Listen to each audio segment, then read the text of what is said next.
أعوذ بالله من الشيطان الرجيم بسم الله الرحمن الرحيم واتقوا فتنة لا تصيبن الذين ظلموا منكم خاصة واعلموا أن الله شديد العقاب وقال صلى الله عليه وسلم من رأى منكم منكرا فليغيره بيده فإن لم يستطع فبلسانه فإن لم يستطع فبقلبه وذلك أضعف الإيمان صدق اللہ و رسول۔ محترم بزرگوں اور عزیز ساتھیوں، دعوت الی اللہ کے عنوان سے کچھ دیر مذاکرے کے لیے ہم بیٹھے ہیں۔ حق تعالی نے انسانی تخلیق کا جو مقصد قرآن پاک میں ارشاد فرمایا ہے وہ دو چیزیں ہیں، بندگی اور آزمائش۔ آیتوں کو اگر ہم دیکھیں جو قرآن پاک میں مذکور ہوئی ہیں، وما خلقت الجن والانس الا لیعبدون، بندگی کے لیے پیدا کیا، لیبلوکم ایکم احسن عملا، اچھا عمل کون کرتا ہے اس کو آزمانے کے لیے اللہ نے پیدا فرمایا۔ اسی طرح دیگر مقامات پر بھی ہے وَبَلَوْنَاهُمْ بِالْحَسَنَاتِ وَالسَّيِّئَاتِ وَنَبْلُوكُمْ بِالشَّرِّ وَالْخَيْرِ فِتْنَةً، حسنات اور سیئات کے ذریعے، خیر اور شر کے ذریعے اللہ تعالیٰ انسانوں کو آزماتے ہیں۔ کیا کریں گے آزما کر اللہ تعالیٰ؟ لِيَجْزِيَ الَّذِينَ أَسَاءُوا بِمَا عَمِلُوا وَيَجْزِيَ الَّذِينَ أَحْسَنُوا بِالْحُسْنَى، اللہ تعالیٰ کی بندگی کے اندر اور اللہ تعالیٰ نے جو اختیار انسان کو دیا ہے اچھے اور برے کا، جو صحیح استعمال کرے گا، اچھے اعمال کرے گا تو اچھوں کو اچھائی کا بدلہ اور بروں کو ان کی برائی کا بدلہ، یہی آیت کا مفہوم جو بیان کی گئی۔ تو اتنی بات تو سمجھ میں آ گئی ہے کہ انسان کی تخلیق کا مقصد بندگی اور آزمائش میں ظاہر ہے مشقت ہوتی ہے، اسی لیے اس دنیا کو دار المشقت اور دار المکابدہ بھی کہتے ہیں۔ مکابدہ، لقد خلقنا الانسان فی کبد، ہم نے انسان کو مشقت میں پیدا کیا۔ اسی مقصد زندگی کی طرف متوجہ کرانے کے لیے ہر امت میں، پچھلی قوموں میں ہر امت میں رہبران قوم اور انبیاء اکرام علیہ السلام مبعوث ہوتے رہے، جس کا ذکر اللہ پاک نے جگہ جگہ فرمایا ہے۔ لِكُلِّ قَوْمٍ هَادٍ، ہر قوم کا ایک ہادی اور رہبر ہوتا تھا۔ کی دعوت کیا ہوتی تھی؟ احادیث کے سے یہ بات معلوم ہوتی ہے، قولوا لا الہ الا اللہ تفلحوا، توحید کی یعنی خلاصہ کیا تھا؟ سب کی دعوت تھی ایمان کی اور توحید کی اور بندگی کی، یعنی جو تخلیق کا، انسانی تخلیق کا جو مقصد ہے اسی کی دعوت ہوتی تھی، ایمان، توحید اور بندگی کی دعوت۔ چونکہ ہر امت کا ایک ہادی اور رہبر ہوتا تھا، تو اس امت کا کون ہے ہادی، کون ہے رہبر؟ تو اس امت کے ہادی بھی، داعی بھی، مبلغ بھی آپ صلی اللہ علیہ وسلم ہیں، کیونکہ قرآن پاک میں ہے نا، انک لتہدی الی صراط مستقیم، ادعو الی سبیل ربک بلغ ما انزل الیک من ربک۔ ان تمام کی تمام آیتوں میں خطاب حضور اکرم صلی اللہ علیہ وسلم سے، حضور کو بولا جا رہا ہے کہ آپ ایسا، آپ ہدایت دیجیے، آپ دعوت دیجیے، آپ تبلیغ کیجیے۔ یہ جو تینوں آیتیں ہیں نا، اس میں حضور ہی مخاطب ہیں، تو اس کا کیا مطلب ہوا؟ اس امت کے ہادی بھی، داعی بھی اور مبلغ بھی حضور اکرم صلی اللہ علیہ وسلم ہیں۔ یہ الگ بات ہے کہ حضور کی اور صفات بھی ہیں، معلم بھی ہیں، مزکی بھی ہیں اور بہت ساری ہیں صفات، لیکن یہ خاص طور پر یہ صفات بھی ہیں حضور کی، جیسا پہلی امتوں میں ہوا کرتے تو ویسا حضور اکرم صلی اللہ علیہ وسلم۔ اب سوال یہ ہے کہ حضور اکرم صلی اللہ علیہ وسلم تو خاتم النبیین ہیں، آپ علیہ السلام پر بعثت کا سلسلہ ختم ہو چکا، نبوت کا سلسلہ ختم ہو چکا، کسی بھی اعتبار سے ذلی بروزی کوئی نہیں، ہر اعتبار سے نبوت کا سلسلہ مکمل ہو چکا آپ علیہ السلام۔ تو جو ذمہ داری حضور اکرم صلی اللہ علیہ وسلم پر تھی، ہدایت کی، دعوت کی، تبلیغ کی، وہ ذمہ داری اس امت پر عائد ہوئی، اور اسی لیے اہل علم رحمہم اللہ نے کنتم خیر امت اخرجت للناس والی جو آیت ہے نا معروف، جو سنتے رہتے ہیں، وہ آیت کو ختم نبوت کے دلائل میں سے شمار کیا ہے۔ کیوں؟ اس لیے کہ انبیاء اکرام علیہ السلام کی بعثت کا سلسلہ ختم نہیں ہوتا، اگر یعنی وہ جاری رہتا تو یہ آیت کو نازل ہونے کی ضرورت ہی نہیں ہوتی، آیت کو نازل ہونے کی ضرورت نہیں رہتی۔ کیوں؟ اس لیے کہ ہر نبی، جب بھی کوئی نبی آتا، اگر وہ موجود ہوتا تو وہ نبی خود بنفس نفیس امت کو ہدایت کی دعوت کر دیتا، امت کو محنت کرنے کی ضرورت نہیں رہتی۔ لیکن یہ آیت نازل ہوئی، انبیاء اکرام علیہ السلام کا سلسلہ ختم ہوا، سلسلہ بعثت ختم ہوا، تو آیت کے نازل ہونے کے نتیجے میں اس طرح امت کو ہدایت کی، دعوت کی اور تبلیغ کی ذمہ داری سونپ دی گئی۔ یہ بات سمجھ میں آتی ہے شاید۔ چنانچہ امت کے ایک طبقے کا، میرے عزیز دوستو، اس کام سے وابستہ ہونا ضروری ہے۔ ہدایت، دعوت اور تبلیغ کے کام سے ایک امت کے ایک طبقے کا وابستہ ہونا ضروری، فرض کفایہ ہے۔ کیا ہے؟ فرض کفایہ ہے۔ اور یہ کہاں سے بول رہی بتائی جا رہی ہے بات؟ آیت ہے وَلْتَكُمْ مِنْكُمْ أُمَّةٌ يَدْعُونَ إِلَى الْخَيْرِ، ہے نا؟ وَلْتَكُمْ مِنْكُمْ أُمَّةٌ، ایک طبقے کا ہونا ضروری ہے جو امر بالمعروف اور نہی عن المنکر کرے، ہونا ضروری ہے۔ وَلْتَكُنْ والا جو لفظ ہے نا، وہ لفظ صیغہ امر ہے۔ صیغہ امر سے مفہوم ہوتی ہے یہ بات کہ امت کے ایک طبقے کا اس طرح ہونا، اس کام سے وابستہ ہونا ضروری ہے۔ حکم فرض کفایہ ہے نا، فرض کفایہ کے دو پہلو ہیں، جیسے نماز جنازہ ہے، اس کا ایک پہلو تو یہ ہے کہ اگر امت کے چند افراد اس فریضے کو ادا کر لیتے ہیں تو سب پر سے وہ ذمہ داری ثابت ہو جائے گی۔ دوسرا پہلو بھی ہے، اور وہ دوسرا پہلو یہ ہے کہ کوئی بھی اگر اس فریضے کو ادا نہیں کرے گا تو سب کے سب گنہگار ہوں گے، کوئی بھی ادا نہیں کرے گا تو سب کے سب۔ پہلے پہلو کو اگر دیکھ کر سب خاموش بیٹھ گئے تو مشکل ہو جائے گی نا۔ تو ظاہر ہے اسی کی جستجو کرتے ہیں علماء امت، صلحاء امت، اور دعات بھی، اور مراکز دینیہ بھی، مدارس بھی، مساجد بھی، یہ تمام کے تمام، اور کسی درجے میں عوام کا ایک طبقہ بھی۔ تو میرے عزیز دوستو، اللہ پاک نے گویا اس امت کی خیریت کا جو ریزن، خیریت مینس بہتری کا، خیر ہونے کا جو ریزن اللہ تعالیٰ نے قرآن کریم میں گویا بیان فرمایا ہے، وہ ہے آمرون بالمعروف اور ناہون عن المنکر، یعنی یہ لوگوں کو بھلائیوں اور نیکیوں کی تلقین کرتی ہے۔ یہ امت پہلی امتوں والے تو نہیں کرتے تھے نا، پچھلے امتوں میں صرف نبی ہی دعوت دیتے تھے، امتی دعوت نہیں دیتے تھے ہدایت کی، یا نیکیوں اور بھلائیوں کا حکم کرنا، تلقین کرنا اور برائیوں سے روکنا، ایسا نہیں ہوتا تھا، عام لوگ نہیں کرتے تھے۔ لیکن اس امت میں یہ ذمہ داری سونپی گئی تو خیریت کا ریزن اللہ تعالیٰ نے یہی بیان کیا ہے کہ آمرون بالمعروف اور ناہون عن المنکر۔ اب اگر یہ خیریت کا ریزن نکل گیا تو امت، ریزن اگر نکل گیا تو وہ خیریت باقی رہے گی؟ نہیں رہے گی۔ اصل ذمہ داری ہی ہے امر بالمعروف اور نہی عن المنکر، اور اصلاح کی قرآنی ترتیب بھی یہی ہے۔ قرآن کی ترتیب اصلاح کی یہ ہے کہ پہلے اپنی اصلاح ہو اور پھر اپنوں کی اصلاح، یعنی والدین کی اصلاح، بیوی بچوں کی اصلاح، اپنے قریب اور دور رشتہ داروں کی اصلاح، یہ ترتیب ہے قرآن کی۔ یا ایھا الذین آمنوا قوا انفسکم واہلیکم نار، اپنے آپ کو، اپنے گھر والوں جہنم کی آگ سے بچاؤ، یہ ترتیب ہے۔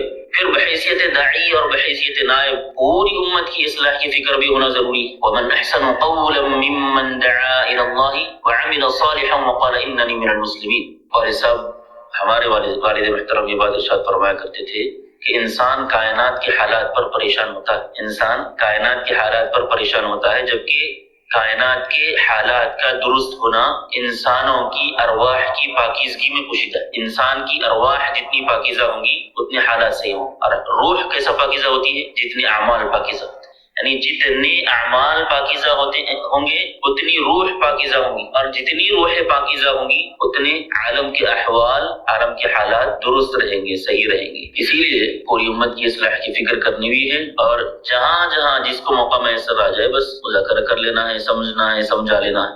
اب چاہے وہ امت دعوت ہو یا امت اجابت ہو، ہے نا۔ امت دعوت کس کو کہتے ہیں؟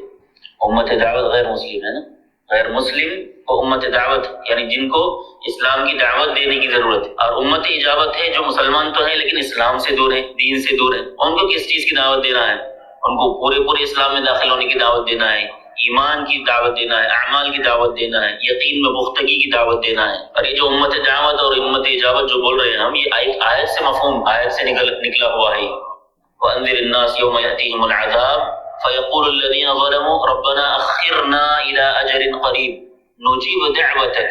ظالموں کی جو حسرت ہوگی روز قیامت، وہ کہیں گے نا، ہمیں اگر مہلت دے دیں گے تو ہم آپ کی دعوت پر لبیک کہیں گے، رسولوں کا اتباع کریں گے۔ وہاں تو کوئی پھر دوبارہ اللہ تعالیٰ مہلت دیں گے کسی کو؟ نہیں دیں گے، یہ بات ہے۔ تو یہ امت دعوت اور امت اجابت یہیں سے نکلا ہے، نجیب دعوتک، اس سے نکلا ہے، ماخوذ۔ یہ ذمہ داری ہے بھائی، انسان کو اللہ پاک نے بے مقصد نہیں پیدا فرمایا۔ اب جتنی آیات حسبان ہے نا، آیات حسبان، جتنی آیات حسبان ہے وہ اسی بات کو کھولتی ہے۔ آپ دیکھیے، افحسبتم انما خلقناکم عبثا وانکم الینا لا ترجعون، یعنی وہ اس کا مفہوم کیا ہے؟ اللہ تعالیٰ یہ بتانا چاہ رہے ہیں کہ بھلا کیا تم یہ سمجھتے ہو کہ ہم نے تم کو بیکار پیدا کیا؟ ہاں، ایحسب الانسان ان یترک سدی، انسان کا کیا خیال ہے کہ وہ یوں ہی مہمل چھوڑ دیا جائے گا؟ نہیں، ایسی بات نہیں۔ احسب الناس ان یترکوا ان یقولوا آمنا، لوگوں کا خیال کیا ہے، گمان ہے، کیا ان کا یہ خیال ہے کہ وہ لوگ یہ کہتے ہیں اپنی زبانوں سے کہ ہم ایمان لا لیں، ہم ایمان لا لیں، آمنا وہم لا یفتنون، بس ان کو چھوڑ دیا جائے گا اور ان کو آزمایا نہیں جائے گا، ایسا ہے کیا؟ نہیں، بس ایمان لالیہ کہہ دینے سے ایمان مکمل نہیں ہو جاتا ہے، ایمان کے تقاضے پر پورا اترنا اور اللہ تعالیٰ نے جس مقصد کے لیے انسان کو پیدا فرمایا اس مقصد میں کامیاب ہونا، اس مقصد میں لگنا۔ ام حسبتم ان تدخلوا الجنہ ولما يعلم الله الذين جاهدوا منكم ويعلم الصابرين، یعنی گویا اللہ تعالیٰ ہمارے مجاہدات کا اور ہمارے صبر کا اور مختلف قسم کی آزمائشوں کے ذریعے اللہ تعالیٰ ہمارے صبر کا امتحان لے گی، یہ ضرور ہوگا، یہ تمام چیزیں انسانوں کے ساتھ ہوگی، تو بے مقصد اللہ تعالیٰ نے ہرگز نہیں پیدا فرمایا۔ بندوں اللہ تعالیٰ کے مطالبات، بندوں سے اللہ تعالیٰ کے بہت سارے مطالبات، مثال کے طور پر اللہ کا مطالبہ ہے کہ ہم یا ایھا الذین آمنوا آمنوا، اے ایمان والو ایمان لاؤ، یعنی ایمان میں پختگی کا ہے۔ اسی طرح اللہ کا مطالبہ ہے ادخلوا فی السلم کافہ، اسلام میں پورے داخل ہو جاؤ، یہ کس کا ہے؟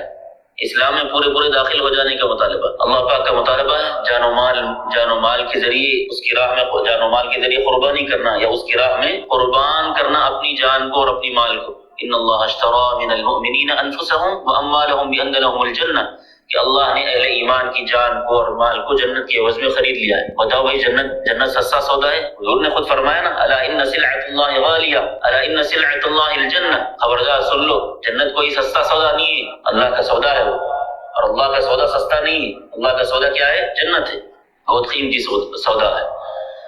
اس کے لیے اپنی جان و مال کو بھی قربان کرنا ہے، اپنی اوقات کو اور اپنی خواہشات کو قربان کرنا اور اپنی صلاحیتوں کو اور اپنی توانائیوں کو صرف کرنا، یہی سب کچھ قربان کیا میرے عزیز دوستو اللہ کا خود حضور اکرم صلی اللہ علیہ وسلم نے بھی اور صحابہ اکرام رضوان اللہ تعالی علیہم اجمعین نے بھی۔ کس کے لیے؟ دین کے لیے، اسلام کے لیے، اللہ کو راضی کرنے کے لیے، دنیاوی کسی غرض کے لیے، کسی مفاد کے لیے اور کسی مطلب کے لیے نہیں۔ دنیا میں تو ماحول ایسا ہے کہ ملے تو خوش، نہ ملے تو نہ خوش، ایسا نہیں، خالصتاً دین کے لیے، خالصتاً اللہ تعالیٰ کے لیے تو ان کی محنتیں ہوا کرتی تھی۔ اب دیکھیں نبی کریم صلی اللہ علیہ وسلم کی قربانیاں اور مجاہدات تو بعثت کے وقت ہی سے شروع ہو چکی تھی، یعنی جس وقت آپ نے اعلان نبوت کیا نا اس ٹائم ہی سے آپ علیہ السلام کی قربانیاں شروع ہو چکی تھی۔ جب آپ علیہ السلام کوہ صفا پر کھڑے ہو کر اعلان نبوت کرنے لگے اور لوگوں کو خبردار کیا تو آپ کو اعلان سے پہلے تک امین اور صادق، سچا کہنے والے اعلان کرتے ہی آپ سے پھر گئے، اعلان کرتے ہی آپ سے پھر گئے، اور آپ کا خونی رشتہ دار ابو لہب وہ یہاں تک کہنے لگا کہ تبا لک سائر اليوم لہذا جمعتنا العیال، یعنی اس دن بھر کی ہلاکت کو تم پر، کیا تم نے اے محمد اس لیے ہمیں جمع کیا ہے کہ ہم تمہاری نبوت کو تسلیم کریں؟ یہ بات اس نے کہی، لیکن اللہ تعالیٰ نے قرآن کریم میں اس کے نام پر سورت اتار دی، قیامت تک کے لیے ہلاکت، تبت یدا ابی لہب وتب، یہ اپنے محبوب کا دفاع ہے۔ پھر آپ صلی اللہ علیہ وسلم کو شعب ابی طالب میں 3 سال آپ علیہ السلام محصور ہوئے، کتنے سال؟ 3 سال محصور ہوئے، آپ اور آپ کے بعض اصحاب کو شعب ابی طالب میں محصور ہونا پڑا اور آپ کا بائیکاٹ کر دیا گیا، کھانے پینے کے لیے کچھ نہیں ہوتا تھا، کوئی نظم نہیں تھا، حدیثوں میں آتا ہے الا ما یغطیہ ابط بلال، بس اتنی ہی مقدار ہوتی تھی جو حضرت بلال رضی اللہ عنہ کے بغل میں آ جایا کرتی تھی۔ بغل میں کتنا آتا ہے بھائی؟ تھوڑا سا آتا ہے نا، بس اتنی ہی مقدار ہوتی تھی کھانے کے لیے آپ صلی اللہ علیہ وسلم کے لیے، اب جو بھی تھے ساتھ میں آپ علیہ السلام کے، بس اتنی ہی مقدار ہوتی۔ پھر شخصی تکالیف بھی آپ علیہ السلام کو جھیلنی پڑی، آپ کو دی گئی۔ ایک دفعہ حضور اکرم صلی اللہ علیہ وسلم کعبے کی دیوار کے پاس نماز پڑھ رہے تھے، ملعون عقبہ بن ابی معیط آیا اور گردن میں چادر ڈال کر کھینچنے لگا۔ حضرت ابوبکر صدیق رضی اللہ عنہ آ کر کہا اتقتلون رجلا ان یقول ربی اللہ، تم کیوں اس آدمی کو مارنے پر تلے ہوئے ہو؟ کیا ہے اس کا جرم؟ کیا اس کا جرم صرف اتنا ہے کہ یہ بس یہ کہہ رہا ہے، تمہارے زعم کے مطابق اس کا جرم صرف یہ ہے کہ ربی اللہ کہہ رہا ہے کہ میرا رب اللہ ہے، بس اتنا کہہ رہا ہے، توحید کی دعوت دے رہا ہے، اللہ کی طرف بلا رہا ہے، بس کیا اس بنا پر تم اسے مارنا چاہتے ہو؟ پھر طائف کا موقع ہے، حضور اکرم صلی اللہ علیہ وسلم دین کی اور اسلام کی دعوت کے لیے طائف گئے، وہاں پر سرداروں نے اوباشوں کو پیچھے لگا دیا، اب وہ لوگ چیخ رہے ہیں، چلا رہے ہیں، گالیاں دے رہے ہیں اور پتھر مار رہے ہیں، کس کو؟ سرور کائنات صلی اللہ علیہ وسلم، پتھر مار رہے ہیں، جس کے سبب آپ علیہ السلام کے نعلین مبارک وہ خون سے تر ہو گئے، خون سے بھر گئے آپ علیہ السلام کے نعلین مبارک۔ اللہ تعالیٰ یہ چیز دے کر چھوڑ کیسے دے سکتے تھے؟ اللہ تعالیٰ نے جبریل کو بھیجا اور جبریل نے آ کر عذاب کی اجازت مانگی، عذاب کی اجازت مانگی، لیکن آپ علیہ السلام نے کیا فرمایا؟ رحمت للعالمین ہے آپ علیہ السلام، رؤوف الرحیم ہے، آپ نے فرمایا نہیں جبریل نہیں، لعل اللہ یخرج من اصلابهم من یعبده ولا یشرک به شیئا، نہیں عذاب نہیں دینا ہے اگر یہ ایمان نہیں لاتے، ٹھیک ہے ایمان نہ لائیں، ہو سکتا ہے ان کی نسلوں میں سے کوئی ایمان لا لے، ان کی پشتوں میں سے کوئی، ان کی نسلوں میں سے کوئی ایمان لائے، توحید کو مان لے، شرک کو چھوڑ دے۔ اسی طرح سرداران قریش بھی ویسے بھی آپ علیہ السلام کو بولتے تھے کہ اخرج من بلادنا، ہمارے ملک سے نکل جاؤ، حضور کو بولتے تھے اور دھمکیاں دیتے تھے، اور آپ کے قتل کے در پہ ہو گئے تھے ایک وقت مکے میں۔ مسلمانوں نے تقریباً 20 سال تک مکے میں تکالیف سہی ہیں اسلام کے لیے، کفار نے ان کو ستایا ہے، مشرکین نے ان کو ستایا ہے، تو آپ علیہ السلام کے قتل کے در پہ ہو گئے تھے، اور آپ نے اللہ تعالیٰ کا اللہ کے حکم کا انتظار فرمایا، یعنی نہیں نکلے جب تک اللہ کا حکم نہیں آیا۔ جب پھر اللہ تعالیٰ کا حکم آیا تو آپ صلی اللہ علیہ وسلم کو اپنی جائے ولادت جہاں آپ پیدا ہوئے اور اپنا محبوب وطن مکے کو چھوڑنا پڑا، نہیں پڑا، مکے کو چھوڑنا پڑا۔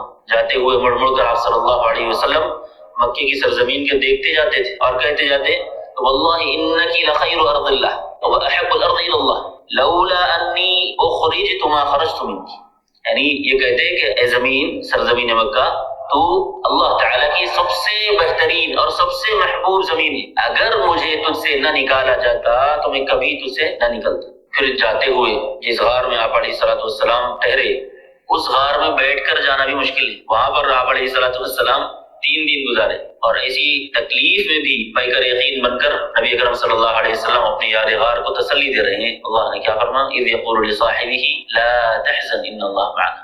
ویسی تکلیف میں، ویسی سچویشن میں اس جملے کا نکل جانا یقین کے کامل ہونے کی علامت ہے، اتم ہونے کی علامت ہے، اکمل ہونے کی علامت ہے۔ غم نہ کرو، اللہ تعالیٰ ہمارے ساتھ۔ حضرت ابوبکر کو آپ نے فرمایا رضی اللہ عنہ۔ پھر مدینہ ہجرت کر کے آپ علیہ السلام آئے تو غزوات شروع ہو گئے، نہیں سن 2 ہجری سے تقریباً 27-28 غزوات میں آپ علیہ السلام بنفس نفیس شریک رہے، خود بذات خود شریک رہے۔ اور غزوہ احد کتنے سن میں ہوا؟ سن 3 ہجری میں ہوا نا۔ سن 3 ہجری میں غزوہ احد کے دوران آپ علیہ السلام شدید زخمی ہوئے، آپ کی قربانیاں ہیں، آپ کی مجاہدات ہیں اللہ کے لیے اور دین کے لیے، تو آپ شدید زخمی ہو گئے۔ آپ علیہ السلام کا روئے مبارک، چہرہ روئے مبارک زخمی ہو گیا، لبے مبارک زخمی ہو گیا، دندان مبارک شہید ہو گئے۔ دندان مبارک سے مراد سنایا کا کچھ حصہ ٹوٹ گیا آپ علیہ السلام۔ سنایا بولتے ہیں سامنے کے دانت، اوپر کے 2 یا نیچے کے 2، تو اس کا کچھ حصہ ٹوٹ گیا تھا آپ علیہ السلام۔ اتنا سب کچھ ہونے کے باوجود بھی آپ علیہ السلام یا تو اللہ تعالیٰ سے بدعا کر سکتے تھے، عذاب بھیج سکتے تھے، عذاب نازل فرما سکتے تھے اللہ تعالیٰ سے دعا کر کے، لیکن آپ علیہ السلام کی زبان مبارک پر اس وقت بھی دعا تھی۔ کیا دعا تھی؟ اللہم اہد قومی فانہم لا یعلمون، اے اللہ ان لوگوں کو ہدایت دے دیں، کیونکہ ایسے قوم ہے جو مجھے جانتی نہیں، اور جس چیز کی میں دعوت دے رہا ہوں اس کو بھی نہیں جانتی، اور آپ کی بھی حقیقی معرفت ان کو حاصل نہیں ہے، تو آپ ان کو ہدایت دے دیجیے، کیونکہ یہ لوگ جانتے نہیں۔ آپ علیہ السلام کی یہ عظمت، یہ مرتبت اور یہ رتبہ، ان تمام چیزوں کے باوجود، اس کے ہوتے ہوئے آپ علیہ السلام کا اتنی قربانیوں کا، اتنے مجاہدات کا جھیلنا، اسی لیے حضور اکرم صلی اللہ علیہ وسلم نے بالکل بجا فرمایا۔ وہ ترمذی کی روایت ہے نا، ترمذی کی روایت ہے، نبی علیہ السلام نے فرمایا لقد اوذیت فی اللہ ما یؤذى احد ولقد اخفت فی اللہ ما یخاف احد، یعنی اللہ کے لیے، دین کے لیے جتنا مجھے تکلیف دی گئی اتنا کسی کو تکلیف نہیں دی گئی، جتنا مجھے ستایا گیا اتنا کسی کو ستایا نہیں گیا، جتنا مجھے ڈرایا گیا اتنا کسی کو ڈرایا نہیں گیا، یہ خدا علیہ السلام نے فرمایا، اور یہ حقیقت ہے ہمارے لیے کلفت لاغ سہ کر عطا کی یہ دین اور ایمان کی نعمت۔ یہ ہمارے عام محترم کے اشعار ہیں، یہ احسان اعظم بلاؤں میں کیسے، یہ احساس سب کو دلاؤں میں کیسے۔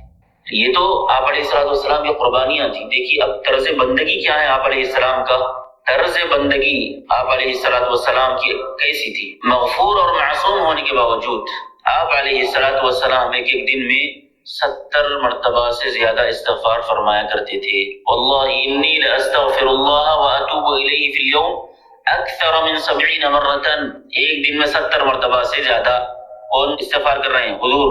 اور ہمارا اور آپ کا حال 100 دفعہ بھی ہر دن پابندی سے ہوتا نہیں ہوتا ہے، نہیں پتہ نہیں، اور پھر ایسا ہوتا ہے کہ بس تسبیح پھرتی ہے، کوئی حضوری نہیں ہوتی۔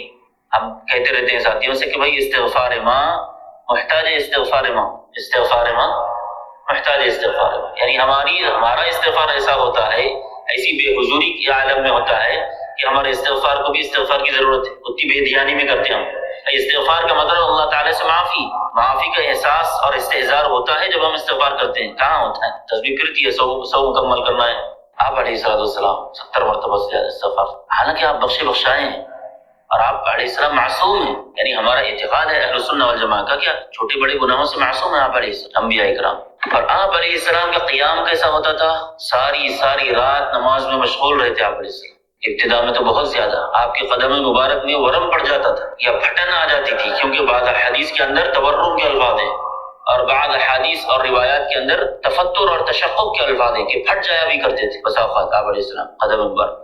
حضرت عائشہ رضی اللہ عنہ دیکھ کر فرماتی کہ لما تصنع یا رسول اللہ قد غفر اللہ لك ما تقدم من ذنبك وما تاخر. اللہ کے رسول آپ یہ کیوں کر رہے ہیں؟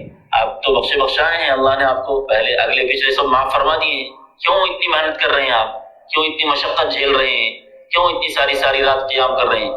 تو حضور اکرم صلی اللہ علیہ وسلم ارشاد فرماتے کہ عائشہ افلا اکون عبدا شکورا، اللہ نے مجھ پر یہ جو انعام کیا ہے کیا میں اس انعام کا پر اللہ تعالیٰ کا شکر ادا نہ کروں، شکر گزار بندہ نہ بن جاؤں؟ حضرت علی رضی اللہ عنہ فرماتے ہیں کہ کانا آخر کلام نبی صلی اللہ علیہ وسلم الصلاۃ، یعنی آخری وصیت آپ علیہ السلام کی جو تھی وہ نماز ہی کی تھی.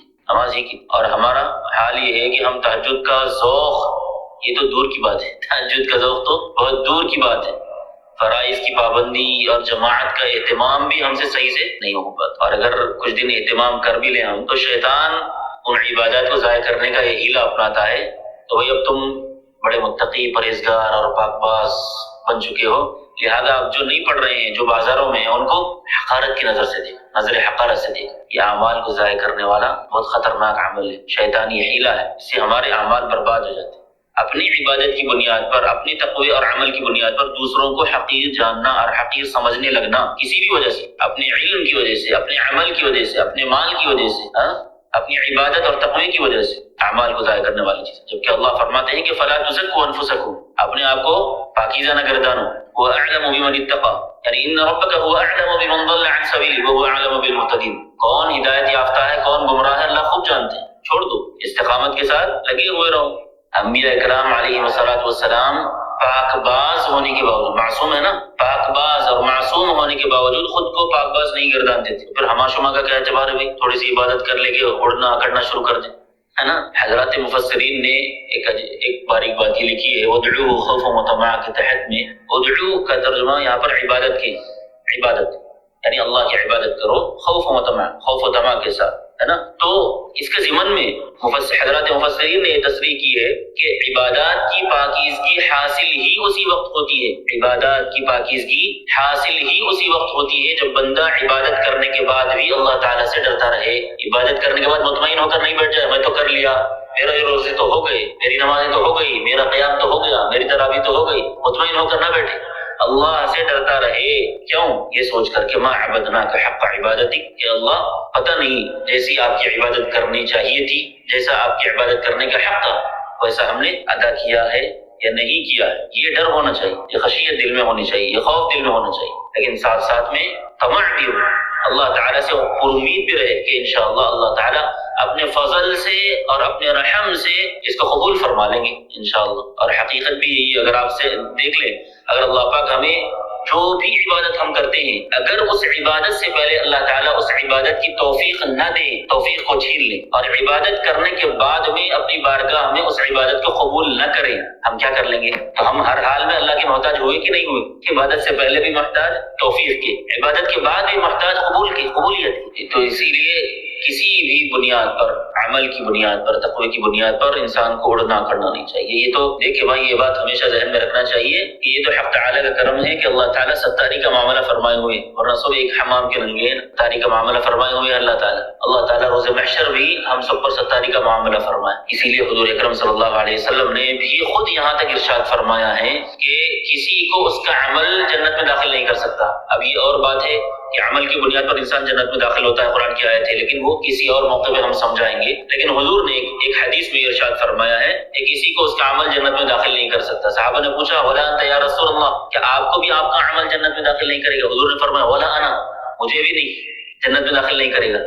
تو پھر دھوکہ کس بات کا ہے کہ ہمارا عمل ہم کو جنت میں داخل کر دے گا، ہمارا یہ تقوی، ہماری یہ نمازیں ہم کو جنت میں داخل کر دیں گی؟ کس بات کے زعم میں ہیں ہم؟ تو حضور نے فرمایا کہ نہیں، میرا عمل بھی مجھے جنت میں داخل نہیں کرے. الا ان يتغمدني الله برحمت منه وفضل، جب تک اللہ تعالیٰ کا فضل اور اس کا رحم شامل حال نہ ہو، جنت میں داخلہ نہیں ہو سکتا ہے کسی بھی عمل کی بنیاد پر بھی. یہ چیز ہے. اور خشیت اور خضوع حضور اکرم صلی اللہ علیہ وسلم کا کیسا تھا؟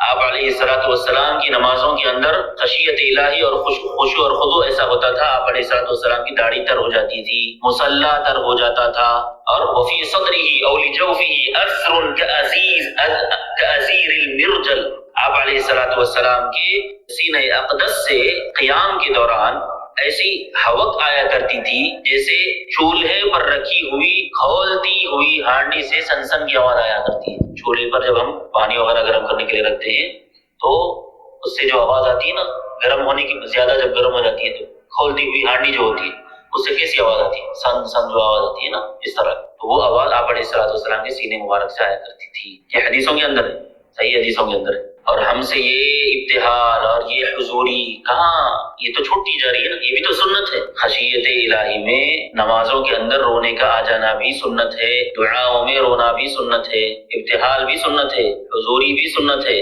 اس کے برخلاف ہمارا حال یہ ہے کہ بھائی پتہ نہیں ہم نمازوں کے اندر جگہ پہ رہتے بھی ہیں یا نہیں، کون کون سے عالم کی سیر کر رہے ہوتے ہیں، کس کس دنیا کی سیر کر رہے ہوتے ہیں، اور پتہ بھی یہ بھی پتہ نہیں ہے کہ خیالات جو ہمارے ذہنوں میں آتے رہتے ہیں وہ خیالات پاکیزہ بھی ہوتے ہیں یا نہیں ہوتے، اس کی بھی گارنٹی نہیں ہے۔ ایک طرف حضور کی خشیت کا یہ عالم ہے اور امتیوں کا یہ حال ہے۔ اور سچی بات یہ ہے میرے عزیز دوستو، یہ بڑے حوصلے سے بات عرض کی جا رہی ہے کہ حضور پاک صلی اللہ علیہ وسلم کی جو حالت اور کیفیت مقام استنجا میں ہوتی تھی، استنجا کے مقام پر حضور کی جو کیفیت مقام استنجا میں ہوتی تھی، وہ حالت اور کیفیت ہماری حق تعالی کی بارگاہ میں، مسجدوں میں، نمازوں کے اندر بھی وہ کیفیت ہماری نہیں جو کیفیت مقام استنجا میں حضور کی ہوتی۔ یہی وجہ تھی کہ حضور اکرم صلی اللہ علیہ وسلم جب استنجا سے فارغ ہوتے تھے تو کیا دعا فرماتے، کیا پڑھتے دعا؟ غفرانک الحمدللہ الذی اذهب عنی الاذی وعافانی، الحمدللہ الذی اذهب عنی الاذی، اللہ نے مجھ سے گندگی کی دور کی ہے اس لیے میں اللہ کی تعریف کر رہا ہوں۔ یہ بات تو سمجھ میں آ رہی ہے، لیکن غفرانک کیوں بول رہے ہیں آپ علیہ السلام؟ غفرانک کے معنی ہے تو معافی کے، بخشش کے، غفرانک کیوں؟ استنجا سے فارغ ہونے کے بعد آپ علیہ السلام غفرانک کیوں بولتے تھے؟ اہل علم رحمہم اللہ نے اس کی حکمت یہ بیان فرمائی ہے کہ چونکہ آپ صلی اللہ علیہ وسلم کے قلب اطہر پر یاد حق کا، اللہ تعالیٰ کی یاد کا ہمیشہ غلبہ رہتا تھا، یاد الہی میں مگن رہتے تھے آپ علیہ السلام، اور آپ کا قلب اطہر ہمیشہ یاد الہی میں رہتا تھا، تو کہیں اس ذات عالی یعنی اللہ پاک کی ذات، اس ذات عالی کی یاد اس مقام میں ادب کے منافی تو نہیں، زبان سے تو نہیں کر رہے ہیں لیکن دل مگن ہے، پوری مکمل حضوری حاصل ہے، تو کہیں اس ذات عالی کی یاد اس مقام میں ادب کے منافی تو نہیں ہے، اس لیے آپ علیہ الصلوۃ والسلام جب نکلتے تو غفرانک پڑھ لیا کرتے، اے اللہ معافی، اللہ بخشش۔ اسی حضوری کا نتیجہ تھا کہ حضور اکرم صلی اللہ علیہ وسلم نے جو فرمایا نا، لو کنتم تعلمون ما اعلم لضحکتم قلیلا ولبکیتم کثیرا، وہ باتیں اور وہ چیزیں تم جان لو جو میں جانتا ہوں تو تمہارا ہنسنا کم اور رونا زیادہ ہو جائے گا، حضور نے فرمایا ہے۔ اور پھر امت سے محبت اور امت کے لیے دعائیں آپ علیہ الصلوۃ والسلام کی کیسی ہوتی تھی۔ دنیا میں بھی آپ علیہ الصلوۃ والسلام نے امت ہی کو مانگا، فرماتے تھے اللہم اغفر لی امتی، اللہم امتی، اور آخرت میں بھی ہر موقع پر امت کے ساتھ آپ علیہ الصلوۃ والسلام، مقام محمود، شفاعت کبریٰ، لواء الحمد، حوض کوثر، پل صراط سے سب کو گزرنا ہے نا، وہ آیات کے اندر ہے نا، وَإِن مِّنكُمْ إِلَّا وَارِدُهَا، ہر ایک کو اس کے اوپر سے گزرنا ہے۔ جب لوگ اس پر سے گزریں گے، کوئی ایسے بھی ہوں گے جو نیچے گرنے لگے ہوں گے سنبھلتے، آپ علیہ الصلوۃ والسلام ایسے موقع پر بھی امت کے ساتھ ہوں گے، فرمائیں گے اللہم صلی وسلم، اللہم صلی وسلم، اے اللہ بچا لیجیے۔ ایسے سراپا محسن کی ذات کو ہم کیا کرتے ہیں؟ ان کی پیروی کرنے کو یا ان کی سنتوں پر عمل کرنے کو یہ کہہ کر چھوڑ دیتے ہیں یہ سنت ہے، فرض نہیں ہے، العیاذ باللہ۔ ایسے سراپا محسن کی سنت کو اور پیروی کو ہم یہ کہہ کر چھوڑ دیتے ہیں کہ یہ چیز سنت ہے، فرض نہیں ہے، تو یہ تو بہت بڑی بے وفائی ہے نا۔ اور آپ علیہ الصلوۃ والسلام کے روزوں کی، یہ آپ علیہ السلام کی طرز بندگی ہے جو آپ کے سامنے بیان کی جا رہی ہے، قربانیاں بتائی گئی تھی نا، یہ طرز بندگی ہے۔ بندگی کیسی تھی آپ علیہ الصلوۃ والسلام؟ اور روزوں کا یہ حال تھا آپ علیہ السلام کے کہ رمضان کے روزے تو فرض ہیں ہی، شعبان کا اکثر حصہ آپ علیہ الصلوۃ والسلام روزے رکھا کرتے تھے، اکثر حصہ، اور ہر ماہ کے ایام 20، 13، 14 اور 15 کے روزے رکھا کرتے تھے آپ علیہ السلام، ہے نا۔ اور اسی طرح پھر اثنین اور خمیس کا روزہ رکھا کرتے تھے، پیر اور جمعرات کا روزہ، عرفہ اور عاشورہ کا روزہ، یہ سب آپ علیہ الصلوۃ والسلام کے معمولات میں شامل تھے، اور اس میں بھی ہم ظاہر کوتاہی کرتے ہیں، کوئی رکھتے ہیں کوئی نہیں رکھتے، تو اہتمام کرنا چاہیے اس کا بھی، جبکہ ہم کو سنتوں کا اہتمام اس نیت سے کرنا چاہیے کہ یہ سنت ہے، اس کی ایک عظمت ہے، اس کی ایک حیثیت ہے، حضور سے محبت کے نتیجے میں یہ کر رہا ہوں، یہ سوچ کر ہمیں سنت کو ادا کرنا چاہیے۔ سنت ہے بلکہ چھوڑ دینا نہیں چاہیے، سنت ہے بلکہ کرنا چاہیے، کیونکہ اس کی ایک ویلیو ہے، اس کی ایک عظمت ہے، حیثیت ہے۔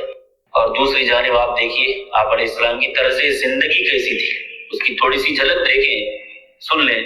حضرت عائشہ رضی اللہ عنہا فرماتی ہیں کہ جب سے ہم مدینہ جب سے آئے، آل محمد نے 3 دن مسلسل جو کی روٹی سیر ہو کر نہیں کھائی، 3 دن مسلسل جو کی روٹی سیر ہو کر نہیں کھائی۔ اور آل محمد میں بنو ہاشم اور بنو عبد المطلب بھی آتے ہیں، لیکن 9 گھرانے ہیں آل محمد میں، 9 گھرانے آتے ہیں، ازواج مطہرات آل محمد میں ازواج مطہرات بھی ہے نا بھی، بلکہ قرآن کی آیت کے مطابق وہی پہلے ہے، تو 9 گھر آتے ہیں، اور ان تمام 9 گھر کا یہی حال تھا، پورے 9 گھروں کا یہی حال تھا، صرف ایک گھر کی بات نہیں کہی جا رہی ہے۔ حتی قبض او توفی رسول اللہ صلی اللہ علیہ وسلم، روایت میں آتا ہے کہ یہاں تک کہ آپ علیہ السلام کی وفات ہو گئی تب تک یہی تھا حال، یعنی آپ صلی اللہ علیہ وسلم کے پردہ فرما جانے تک یہی کیفیت تھی، یہی حالت تھی۔ ایک اور موقع پر حضرت عائشہ رضی اللہ عنہ فرماتی ہیں اِنَّا كُنَّا لَنَنظُرُ إِلَى الْهِلَالِ ثُمَّ الْهِلَالِ یعنی 3 أَهِلَّ فِي شَهْرِهِ، یعنی ہم 3 چاند دیکھ لیتے تھے 2 مہینے میں، یعنی یہ مہینہ ختم ہوا تو چاند دکھا، اس کے بعد کا ایک چاند، اس کے بعد کا ایک چاند، تو 2 مہینے میں 3 چاند ہو گئے۔ اس طرح 3 چاند دیکھ لیا کرتے تھے۔ نبی علیہ السلام کے گھرانے میں چولہا نہیں جلتا تھا، چولہا نہیں جلتا تھا، کھانے کے لیے سوائے اسودین کے کچھ نہیں ہوتا۔ اسودین کا مطلب ہے کھجور اور پانی، کھجور اور پانی کے سوا کچھ بھی نہیں ہوتا تھا۔ ایک دفعہ آپ علیہ السلام اپنی چٹائی پر لیٹے ہوئے ہیں، صحابہ اکرام تشریف لائے اور آپ علیہ السلام اٹھے تو آپ علیہ السلام پر چٹائی کا نشان پڑے ہوئے تھے، بازوؤں پر چٹائی کے پڑ جاتے ہیں نا، دیکھے ہوں گے، ویسے نشان پڑ گئے۔ تو صحابہ نے پوچھا کہ یا رسول اللہ گدے کا انتظام کر دیں، میٹرس کا انتظام کر دیں؟ تو سبحان اللہ آپ علیہ السلام کا کیا جواب تھا؟ آپ نے فرمایا مالی ولی دنیا، مالی ولی دنیا، میرا اس دنیا سے کیا تعلق ہے، میرا اس دنیا سے کیا واسطہ، مجھے ان چیزوں کی کیا ضرورت ہے۔ اور عجیب بات یہ ہے میرا عزیز دوستو، یہ سب زندگی کے احوال آپ علیہ السلام کے اس وقت کی ہیں جو فتوحات کا زمانہ تھا، مدنی زندگی فتوحات کا زمانہ ہے نا، غزوات ہوئی نا، اور غزوات تو مسلمانوں کو فتوحات نصیب ہوئی اور فتوحات میں اچھا خاصا مال غنیمت ملا۔ آپ علیہ السلام اگر چاہتے تو راحت کی زندگی بسر فرما سکتے تھے، جائز تھا، روا تھا، لیکن آپ علیہ السلام نے باوجود اس کی عزیمت کو اختیار فرمایا، عزیمت پر عمل کرتے ہوئے آپ علیہ السلام نے زاہدانہ، فقیرانہ اور مسافرانہ زندگی گزارنے کو پسند فرمایا۔ اور آج ہم سب ہر قسم کی اللہ پاک کی ہر قسم کی نعمت کا استعمال کرتے ہوئے بھی مسلسل ناشکری میں مبتلا ہے۔ ناشکری کیسا ہے؟ اللہ تعالیٰ کی بندگی اور اطاعت میں کوتاہی، یہ سب سے بڑی ناشکری ہے۔ اللہ تعالیٰ کی نعمتوں کی ناشکری سب سے بڑی یہ ہے کہ اللہ تعالیٰ کی بندگی میں اور اللہ تعالیٰ کے احکام کی، اللہ رسول کی احکام کی اطاعت کی بجا لانے میں ہم کوتاہی برتیں، یہی سب سے بڑی ناشکری ہے۔ اب چاہے زبان سے کتنا بھی شکر بول لے، شکر کا اصل تقاضا یہی ہے نا بھائی، منطقی نتیجہ تو یہی ہے کہ اللہ رسول کے احکام میں کوتاہی نہ ہو اور بندگی میں کوتاہی نہ ہو۔ میرے عزیز بھائیو، یہ مذاکرہ اسی لیے ہے کہ ہم جتنا حضور پاک صلی اللہ علیہ وسلم کی سیرت کو، قربانیوں کو، مجاہدات کو، ان کی طرز زندگی کو، ان کے طرز بندگی کو سنتے سناتے چلے جائیں گے، اتنا ہی ہم میں ایمانی شعور بیدار ہوتا جائے گا نا، اتنا ہی اللہ پاک کا خوف پیدا ہوگا، اتنا ہی ہمیں اعمال آخرت کی فکر ہوگی، اور اتنا ہی حضور اکرم صلی اللہ علیہ وسلم سے حیا بھی آئے گی کہ بھئی حضور تو یہ کچھ کرتے رہے ہمارے لیے اور ہم کچھ نہیں کر رہے۔ اور پھر جیسے آپ علیہ السلام نے دین کے لیے اللہ کو راضی کرنے کے لیے قربانیاں پیش کی ہیں، ویسے ہی صحابہ اکرام رضوان اللہ تعالی علیہم اجمعین نے بھی اپنا سب کچھ لٹایا، سب کچھ لٹایا۔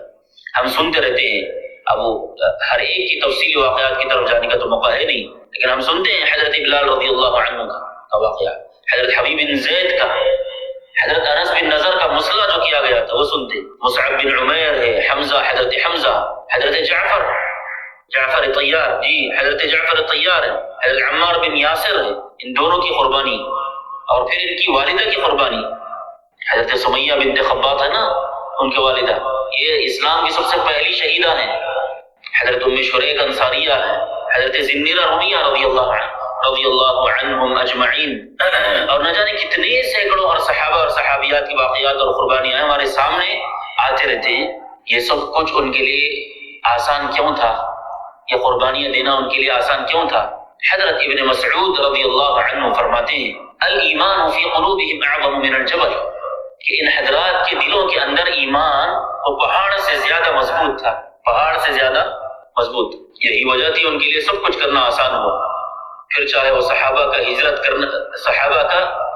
ہجرت کرنا ہو، حبشہ کو ہجرت کیے تھے نا صحابہ کا حبشہ ہجرت کرنا ہو، مدینہ ہجرت کرنا ہو، اور نبی اکرم صلی اللہ علیہ وسلم کے ہاتھ پر بیعت کرنا ہو، اور غزوات میں شریک ہونا ہو، اور اسی طرح غزوات میں شہید ہونا، علم دین کے حصول کے لیے بے سر و سامانی کے عالم میں صفا چبوترے پر پڑے رہنا ہو۔ حضرت ابو ہریرہ رضی اللہ عنہ صفا چبوترے پر رہتے، طلب علم کے لیے بیٹھے ہوئے رہتے، پڑے رہتے، بھوک کی وجہ سے وہ اپنے پیٹ کو زمین پر لگا دیتے تھے۔ حضرت ابو ہریرہ خود وہ فرماتے ہیں بس اوقات ایسا بھی ہوتا تھا کہ وہ پڑے ہوئے رہتے، کوئی پیر مار کر چلا جاتا، انہیں کوئی مجنون سمجھ کر پیر مار کر چلا جاتا، پیٹ پر پتھر باندھنے کی نوبت آئی۔ حضرت ابو ہریرہ نے بھی باندھا، دیگر صحابہ نے بھی باندھا، طالب علم کے لیے بھی باندھا، غزوات میں بھی باندھا، حضور نے بھی باندھا، پیٹ پر پتھر باندھا۔ اور کھانے کے لیے بسا اوقات غزوات میں ایسے بھی روایت کے اندر یہ بات ملتی ہے کہ کھانے کے لیے کچھ نہ ہوتا تو صحابہ اکرام نے جنگلی درخت کے پتے اور کیکر کے پتے بھی کھائے، پتے کھائے۔ پہننے کے لیے ان کے پاس کچھ نہیں ہوتی تھی، چادر تھوڑی ہوتی تو ایک چادر کو پھاڑ لیا کرتے، اور ایک چادر ایک چادر کے دو حصے کر کے آدھا حصہ خود پہن لیا کرتے تھے، اور باقی آدھا حصہ دوسرے صحابی کو شیئر کر لیتے، کیونکہ ان کے پاس بالکل نہیں ہوتا تھا۔ حتیٰ کہ میرے عزیز دوستو، کافی ہونے والا کفن تک ان کو میسر نہیں تھا، کافی ہونے والا کفن تک میسر نہیں تھا بسا اوقات صحابہ اکرام۔ یہ بات ملتی ہے روایت احادیث۔ میرے بھائیو، یہ سب کچھ جو باتیں آپ کے سامنے عرض کی جا رہی ہیں، سنائی جا رہی ہیں، یہ کوئی ہوائی باتیں نہیں ہے، کوئی تخیلاتی سیر نہیں کرا رہے آپ، یہ صحیح روایات ہے اور تاریخ کی مستند کتابوں میں موجود ہے، اور یہ بہت کافی ہے ہمارے ضمیر کو جھنجھوڑنے کے لیے، ہم میں دینی شعور کو پیدا کرنے کے لیے یہ بہت کافی ہے، ایمانی قوت کو جگانے کے لیے، اس میں اضافے کے لیے، اور دین پر چلنا ہمارے لیے آسان بنانے کے لیے یہ بہت کافی ہے۔ ہم کو دین پر چلنا مشکل اس لیے لگتا ہے کہ آج پورے عالم کی اکثریت جس چیز کے پیچھے پڑی ہوئی ہے، جس چیز کے پیچھے دوڑ رہی ہے، وہ مادیت ہے۔ کیا ہے؟ مادیت کا معنی کیا ہے؟ مٹیریلزم، مادیت ہے نا۔ دنیا کی ملکوں کی جو جنگیں ہوتی ہیں، جو لوگ پس منظر تہ منظر جانتے ہیں، پتہ ہے ان کو کہ یہ ملکوں کی جنگیں بھی در حقیقت کیا ہوتی ہے؟ وہ سیطرت کی جنگ ہے، کنٹرول کی جنگ ہے۔ ہر ایک اپنا کنٹرول جمانا چاہتا ہے، اپنی سیطرت جمانا چاہتا ہے۔ اسی لیے شیخ ابو الحسن علی الندوی رحمۃ اللہ علیہ نے 150 صفحات کے اوپر ایک کتاب لکھی، سورہ کہف کے خلاصے کے طور پر، تشریح کے طور پر، اور الصراع بین الایمان والمادیہ ایک کتاب ہے۔ اس کا معنی ہے کہ ایمان اور مادیت کی جنگ، یعنی دنیا کے اندر آج پورے عالم میں جو جنگ جاری ہے وہ دراصل ایمان کی اور مادیت کی۔ ایک طرف ایمان ہے، دوسری طرف پوری مادیت ہے، پوری دنیا اسی کی جنگ ہے۔ اور یہی سورہ کہف کے چاروں قصوں کا خلاصہ ہے، چاروں قصے، یعنی وہ اصحاب کہف کا قصہ ہو، یہ صاحب الجنتین کا قصہ ہو، حضرت موسیٰ اور خضر کا قصہ ہو، اور حضرت ذوالقرنین کا قصہ ہو، یہ تمام قصوں کا خلاصہ یہی ہے۔ جو اس جنگ کے اندر کامیاب ہوا ایمان اور مادیت کی، در حقیقت وہی شخص، وہی مسلمان دجالی فتنوں سے محفوظ رہے گا، یہ بات ہے اصل۔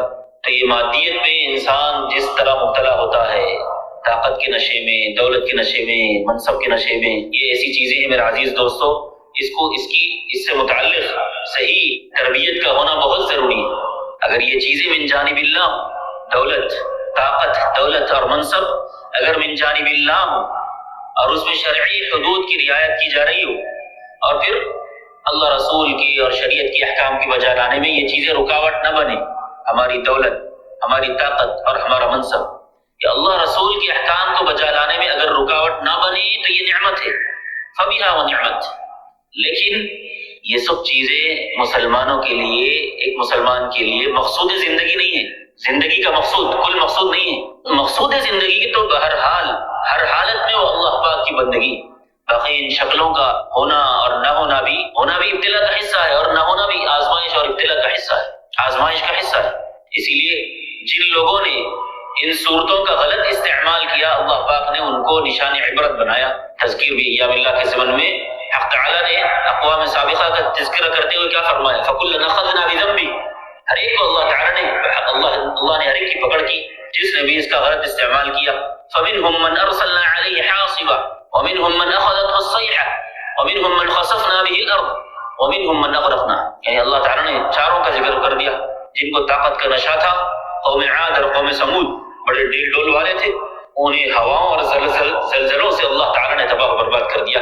بتا دیا کہ بھئی ہوا تو اتنی لطیف چیز سمجھی جاتی ہے، مانی جاتی ہے، ان ہواؤں کے ذریعے اللہ نے ان کو ہلاک و برباد کر دیا۔ کن کو؟ جن کو طاقت کا نشہ تھا۔ تمہاری طاقت کو ختم کرنے کے لیے تو ہوا کافی ہے، بتا دیا۔ وَمِنْهُمْ مَنْ أَخَذَتْهُ الصَّيْحَةُ، ہے نا، قوم لوط کو پتھروں کے عذاب سے اللہ نے ہلاک و برباد کر دیا۔ یعنی وہ شرک میں بھی مبتلا تھے اور نافرمانی میں بھی مبتلا تھے۔ أَتَأْتُونَ الْفَاحِشَةَ مَا سَبَقَكُم بِهَا مِنْ أَحَدٍ مِنَ الْعَالَمِينَ، تم ایسے کام کرتے ہو جیسا دنیا عالم میں اس سے پہلے کسی نے نہیں کیا تھا۔ اللہ نے ان کو بھی، ان کی بستی کو بھی الٹ دیا، ان پر پتھروں کی بارش نازل فرما دی۔ آج ان کا نشان بھی نہیں ملتا۔ بعض قوموں کا تو نشان ملتا ہے نا، قوم لوط کا تو نشان، نام و نشان بھی نہیں ہے۔ اور قوم شعیب یہ بھی کفر و شرک میں بھی مبتلا تھے۔ اس کے ساتھ ساتھ وہ ناپ تول میں کمی کرتے تھے، یہ ان کی کوتاہی تھی۔ اللہ نے فرمایا نا وَلَا تَنْقُصُوا الْمِكْيَالَ وَالْمِيزَانَ، قرآن کریم میں۔ تو اللہ نے ان کی نافرمانی کے نتیجے میں بھی اللہ نے ان کو چیخ اور زلزلے کے عذاب میں اور عذاب یوم الظلہ، آگ کے عذاب میں بھی اللہ تعالیٰ نے عذاب سے اللہ نے ان کو ہلاک و برباد کر۔ وَمِنْهُمْ مَنْ خَسَفْنَا بِهِ الْأَرْضَ، جن کو دولت کا نشہ تھا، قارون کا ذکر ہے نا، کیا کہتا تھا؟ وہ انما اوتیتہ علی علم عندی، میں نے جو کچھ کمایا ہے وہ اپنے علم سے کمایا، اپنی نالج سے کمایا، اپنے تجربے سے کمایا، اپنی ہوشیاری سے کمایا ہے۔ ہاں، مارکیٹ کا مجھے سب کچھ پتا ہے، اس لیے میں نے اپنی طرف سے کمایا۔ کامیابی کی نسبت کو اپنی طرف کی اور تکبر کیا اپنی دولت کے اوپر۔ اور اس کے خزانے کیسے تھے؟ خزائنہ لتنوء بالعصبہ ان مفاتیحہ لتنوء بالعصبۃ اولي القوہ، یعنی خزانے نہیں، خزانوں کی چابیاں جن سواریوں پر رکھ کر لے جایا جاتا تھا، وہ سواریوں کو جو طاقتور لوگ ہوتے تھے وہ بھی بمشکل اٹھا سکتے تھے۔ اتنی خزانے اور خزانوں کی اتنی چابیاں ہوتی تھیں اس کی۔ اللہ نے کیا کیا؟ دولت کا نشہ تھا، تکبر کیا۔ وَمِنْهُمْ مَنْ خَسَفْنَا بِهِ الْأَرْضَ، اس کے مال کے ساتھ اللہ تعالیٰ نے قارون کو دھسا دیا زمین کے اندر، دھسا دیا زمین کے اندر، دھسا دیا اللہ نے اس کو۔ وَمِنْهُمْ مَنْ أَغْرَقْنَا، اور بہت ایسے بھی لوگ گزرے جنہوں نے جن کو منصب کا نشہ تھا، فرعون کو منصب کا نشہ تھا، عزت کا، شہرت کا اور جاہ و مرتبت کا نشہ تھا، اور خدائیت کا دعویٰ کر گیا ہو انا ربکم الاعلی ہے، تو حق تعالیٰ نے کیا کیا؟ اسے بھی نشان عبرت بنا دیا۔ اس کو پوری آل کے ساتھ، پوری قوم، اور جس کو قبطی کہتے ہیں نا، اس پوری قوم کے ساتھ، پوری آل کے ساتھ اللہ تعالیٰ نے اس کو، فرعون کو اس کے آل کے ساتھ سمندر میں غرق کر دیا۔ تو دیکھیں یہ آیت کافی ہے اس بات کو سمجھنے کے لیے کہ طاقت، دولت اور منصب کا کسی کو نشہ ہو جائے اور وہ اس پر تکبر کرنے لگے، اکڑنے لگے، اترانے لگے اور اس کو اپنا منزل مقصود بنا لے، اس کو اپنا سب کچھ سمجھنے لگ جائے اور سب کچھ اس کے لیے داؤں پر لگا دے، مقصود زندگی بنا لے، تو اللہ تعالیٰ پھر اس کو نشان عبرت بنا دیتے ہیں اور غلط استعمال کرے، خاص طور پر ان چیزوں کا، صورتوں اور شکلوں کا غلط استعمال کرے۔ تو میرے عزیز دوستو، ان چیزوں کو سنانے کا مقصد ہے عبرت، نصیحت اور موعظت۔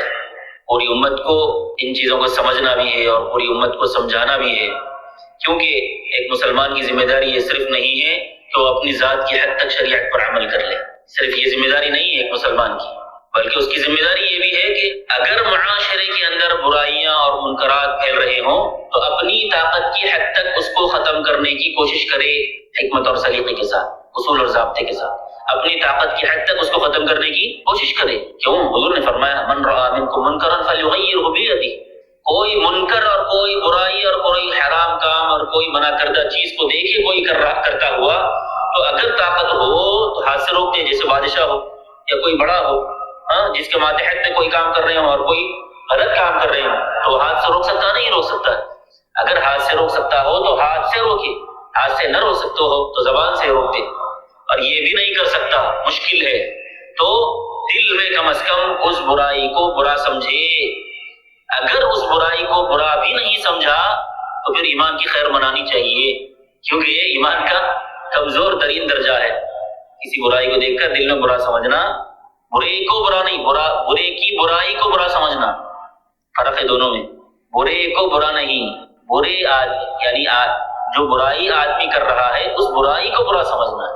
یہ حضور نے فرمایا اگر اس فریضے میں اگر کوتاہی کریں گے، اگر ہم اس فریضے کے اندر کوتاہی کریں گے تو اس کا جو وہ وبال آئے گا یا اللہ تعالیٰ کی طرف سے جو پکڑ آئے گی وہ صرف ان لوگوں تک محدود نہیں رہے گی جو یہ کاموں میں ملوث ہیں، جو برائیوں میں ملوث ہیں، جو گناہ کے کاموں میں منکرات میں ملوث ہیں، صرف ان لوگوں کو نہیں آئے گی، بلکہ ان لوگوں کو بھی وہ وبال اپنی لپیٹ میں لے لے گا، وہ ابتلا اپنی لپیٹ میں لے لے گی، وہ عذاب اور مصیبت اپنی لپیٹ میں لے لے گا، جو خود تو برائی نہیں کرتے تھے لیکن دوسروں کو روکتے بھی نہیں تھے، دوسروں کو روکتے بھی نہیں تھے، خود اچھے کام کرتے تھے لیکن دوسروں کو روکتے نہیں تھے۔ حضرات مفسرین نے یہ مفہوم ذکر کیا ہے، آپ دیکھیں وَاتَّقُوا فِتْنَةً لَا تُصِيبَنَّ الَّذِينَ ظَلَمُوا مِنكُمْ خَاصَّةً جو ہے پڑھی گئی ہے، کیا یہی مفہوم ہے اس کا؟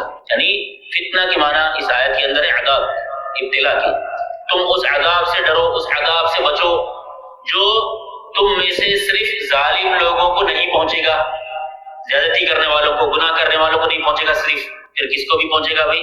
ان لوگوں کو بھی پہنچے گا جن لوگوں نے نیک کام تو کیے لیکن برائی امر بالمعروف اور نہی عن المنکر نہیں کیا انہوں نے، ہے نا؟ واتقوا فتنة لا تصيبن الذين ظلموا منكم خاصة، سمجھنے کے لیے یہ بات عرض کی جا رہی ہے، بل تصيب وتعم الذين احسنوا العمل ولكن لم يأمروا بالمعروف ولم ينهوا عن المنکر، اچھے کام تو کیے لیکن امر دوسروں برائی دیکھ کر روکا نہیں اور بھلائی کی تلقین کی نہیں دوسروں کو، ایسے لوگوں کو بھی وہ عذاب اپنی لپیٹ میں لے لے گا۔ اللہ تعالیٰ اسی سے ڈرا رہے ہیں، تم میں سے یہ عذاب اور یہ ابتلا صرف تم میں سے خاص ظالموں کو نہیں پہنچے گی، نیک کام کرنے کے والے کو بھی پہنچ سکتی ہے۔ اسی لیے صحابہ اکرام نے پوچھا ہے نا آپ علیہ الصلوۃ والسلام سے کہ انا اہلک وفینا الصالحون، کہ اللہ کے رسول کیا ہم اس وقت بھی ہلاک ہو جائیں گے جبکہ ہم میں نیک لوگ موجود ہوں؟ تو آپ علیہ الصلوۃ والسلام نے فرمایا، کیا فرمایا؟ نعم اذا کثر الخبث، ہاں یعنی نیک لوگ موجود ہو تب بھی ہلاک ہو سکتے ہو، کب؟ جب برائی عام ہو جائے، نیک لوگ اپنی نیکیوں میں مگن ہوں، نیکیوں کی تلقین اور ترغیب نہ کریں اور برائیوں سے معاشرے کو نہ روکیں، تو پھر عذاب سب پر آ سکتا ہے، مصیبت سب پر آ سکتی ہے، وبال سب پر آ سکتا ہے۔ باقی یہ جو آیت ہے میرے عزیز دوستو، یا ایھا الذین آمنوا علیکم انفسکم، یہ آیت ہے نا، اس آیت کا ظاہری مطلب کیا ہے؟ اے ایمان والو، تم پر تمہاری فکر لازم ہے، تم پر تمہاری اپنی فکر لازم ہے نا؟ تو اب اس سے ترک دعوت پر اور امر بالمعروف اور نہی عن المنکر کو چھوڑنے کے جواز پر اس سے دلال نہیں کر سکتے، ترک دعوت اور ترک امر بالمعروف اور نہی عن المنکر پر اس سے دلال نہیں کر سکتے۔ کیوں؟ اسی طرح کا شبہ ہوا تھا صحابہ اکرام رضوان اللہ تعالی علیہم اجمعین کو بھی، اور بعض صحابہ نے بھی یہ سمجھاتا تھا کہ بھائی اپنے عمل کرنا ہے، اپنی فکر کرنا ہے، کیونکہ اس آیت کے اندر یہی کہا گیا ہے علیکم انفسکم، اپنی فکر کرو، تو بعض صحابہ کو بھی یہ شبہ ہوا تھا۔ فقام ابو بکر رضی اللہ، حضرت ابو بکر رضی اللہ عنہ کھڑے ہو کر فرمایا، ابن کثیر اور قرطبی میں میں نے دیکھا تھا یہ روایت یہ موجود ہے کہ حضرت ابو بکر رضی اللہ عنہ کھڑے ہوئے اور فرمایا انکم تقرؤون هذه الآیہ، کہ تم لوگ یہ آیت پڑھ رہے ہو، یعنی یا ایھا الذین آمنوا علیکم انفسکم، تم پر تمہاری فکر لازم ہے نا، یہ والی آیت تم پڑھ رہے ہو، وتضعونها فی غیر موضعها، اور اس آیت کو تم اس کی جگہ سے ہٹا کر دوسری جگہ پر رکھ رہے ہو، یعنی اس کی جو جگہ ہے اس جگہ سے ہٹا کر دوسری جگہ پر رکھ رہے ہو، یعنی اس کا مفہوم غلط سمجھ رہے ہو، یہ بتانا تھا ان کو۔ اور فرمایا کہ وَإِنِّي سَمِعْتُ رَسُولَ اللَّهِ صلی اللہ علیہ وسلم قال، جبکہ میں نے رسول اللہ صلی اللہ علیہ وسلم سے یہ بات سنی ہے، ان الناس اذا رأوا المنکر، کہ لوگ جب برائی کو دیکھیں، ولا یغیرونہ، اور اس برائی کو نہ بدلیں، ختم کرنے کی کوشش نہ کریں، اوشک اللہ ان یعمہم اللہ بعقابہ، ہے نا؟ اس طرح کی بات موجود ہے کہ قریب ہے کہ پھر اللہ تعالیٰ کے عذاب اور عقاب جو ہے وہ سب کو اپنی لپیٹ میں لے لے، یہ حضرت ابو بکر نے ارشاد فرمایا۔ پھر اس آیت کا کیا مفہوم ہے بھائی؟ اس کے اندر جو بات بیان کی گئی ہے کہ تم اپنی فکر لازم کر لو، کیا مفہوم ہے اس کا؟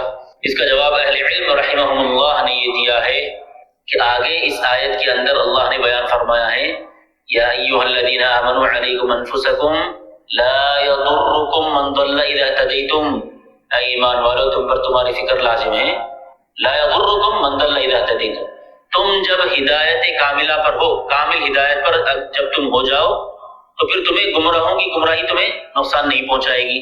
تو اہل علم نے کہا کہ ولا يتم الاهتداء الا بالامر بالمعروف والنهي عن المنکر، یعنی ہدایت مکمل اسی وقت ہوتی ہے، ہدایت کی تکمیل اسی وقت ہوتی ہے جب بندہ جب مسلمان خود نیکیوں پر عمل کرتے ہوئے دوسروں کو نیکیوں کی تلقین کرے، خود برائیوں سے بچتے ہوئے دوسروں کو برائیوں سے بچنے کی تلقین کرے، تو تب ہدایت مکمل ہوتی ہے۔ تو جب یہ اللہ تعالیٰ بتا رہے ہیں کہ یہ لا یضرکم من ضل اذا اہتدیتم، اس طرح جب تم ہدایت پر ہو، یعنی خود چلتے ہوئے دوسروں کو چلانے کی کوشش کرو، خود گناہوں سے بچتے ہوئے دوسروں کو بچانے کی کوشش کرو، تو تب تمہیں گمراہوں کی گمراہی نقصان نہیں دے گی۔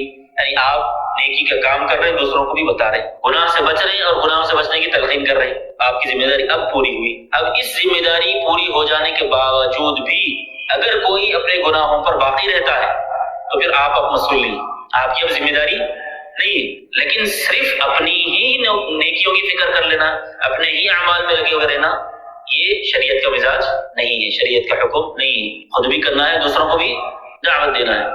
حضور اکرم صلی اللہ علیہ وسلم پر بھی صرف کس کی ذمہ داری تھی؟ بلاغ کی ذمہ داری تھی، وما علی الرسول الا البلاغ المبین، حضور پر بھی بلاغ ہی کی ذمہ داری تھی نا۔ ہدایت کسی کے دل میں ڈال دینا، منزل مقصود تک پہنچا دینا، ایصال الی المطلوب حضور کا کام نہیں تھا، وہ تو اللہ کا کام ہے۔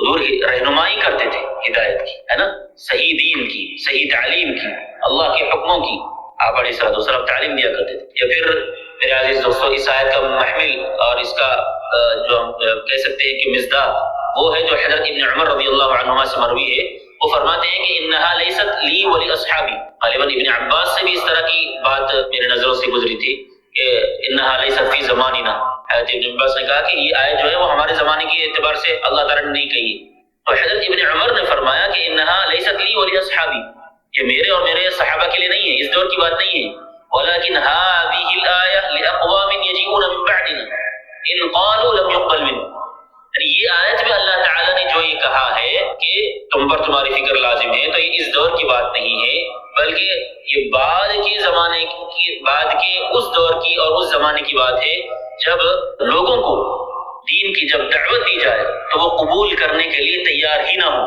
دین کی دعوت جب دی جائے تو وہ سننے کے لیے ہی تیار نہ ہو، بلکہ وہ گالی گلوچ کرنے لگے۔ تو اس وقت کے زمانے سے متعلق یہ آیت ہے کہ انہوں نے کہا اب ظاہر ہے ہمارا زمانہ جس میں ہم اور آپ جی رہے ہیں، یہ اس میں کوئی شبہ نہیں ہے کہ شر القرون ہے، یعنی خراب زمانہ ہے نا، اور پرفتن دور ہے، لیکن اتنا بھی گزرا نہیں ہے، اللہ کا شکر ہے کہ بھائی آپ دین کی دعوت دینے کے لیے کسی کے پاس جائیں اور وہ آپ کو سننے کے لیے تیار ہی نہ ہو، آپ کی دعوت کو قبول ہی نہ کرے، سنے ہی نہ، یہ زمانہ ہے کیا ہو؟ نہیں، سن تو لیتے ہیں نا بھائی، سن تو لیتے ہیں نا، گالی گلوچ تھوڑی کریں گے، تو یہ زمانہ یہ مزید قرب قیامت والے زمانے کی بات ہے، مزید قرب قیامت والے زمانے کی بات ہے۔ اسی لیے بھائی کام کرنا ہے اور دعوت کا کام کرنا ہے، امر بالمعروف اور نہی عن المنکر کی ذمہ داری کو ادا کرنا ہے اور اصول اور ضابطے سے کرنا ہے۔ ویسے بھی مومن اصول سے اور ضابطوں سے بندھا ہوا ہوتا ہے، اجزاء شریعت سے، احکام شریعت سے بندھا ہوا ہوتا ہے، اسی لیے کہا جاتا ہے کہ مومن پابند شریعت ہوتا ہے، پا کے معنی پیر، بند یہ بندش سے، یعنی شریعت کی بندش میں اس کے پیر جکڑے ہوئے ہوتے ہیں، یہی مفہوم ہے دنیا سے جو المؤمن کا، یعنی کافر کو کسی اصول اور ضابطے کی کیا ضرورت ہے، کافر کو کسی اصول اور ضابطے کی کیا ضرورت ہے؟ کوئی ضرورت نہیں ہے، وہ تو اپنی خواہشات میں آزاد ہے، جو چاہے کرتا پھرے، اسے کیا پرواہ ہوتی ہے حلال اور حرام کی؟ ہم کو دیکھنا پڑتا ہے کہ ہم کون سا گوشت کھا رہے ہیں، حلال کھا رہے ہیں، حرام کھا رہے ہیں، یا ہمارا جو بھی عمل ہے وہ حلال ہے یا حرام ہے، ہمارا کمانا ہے وہ حلال ہے حرام ہے، ہمارا خرچ کرنا ہے وہ حلال ہے حرام ہے، یہ سب چیزیں ہم کو دیکھنی پڑتی ہے نا، ہمارا بیچنا ہے، خرید و فروخت ہے وہ حلال ہے حرام ہے، یہ ہم کو دیکھنا پڑتا ہے، اصول اور ضابطے میں ہم بندے ہوئے۔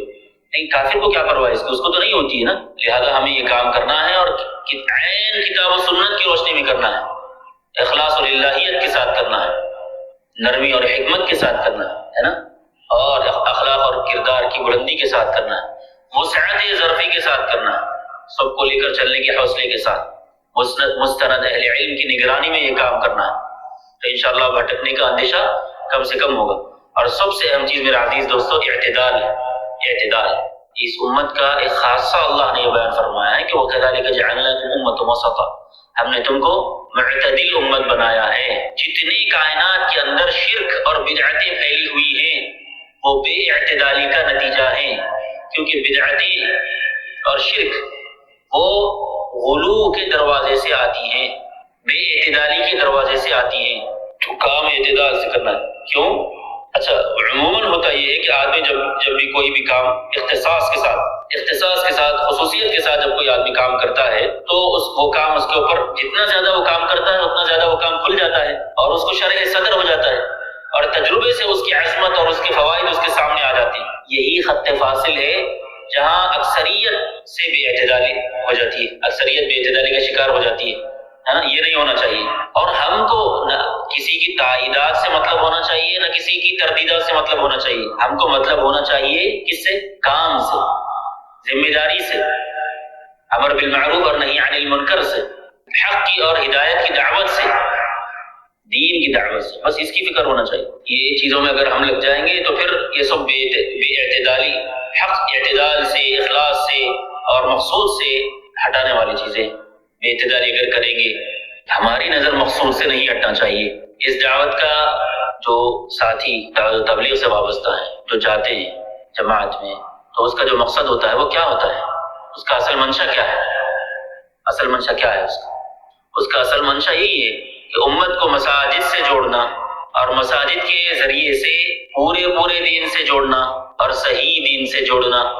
صحیح دین سے اس لیے بولنا پڑ رہا کہ بھائی وہ فیس بک والا دین نہیں، واٹس ایپ کے اسٹیٹس والا دین نہیں، کتاب و سنت والا دین، صحیح دین، مستند دین، معتبر دین۔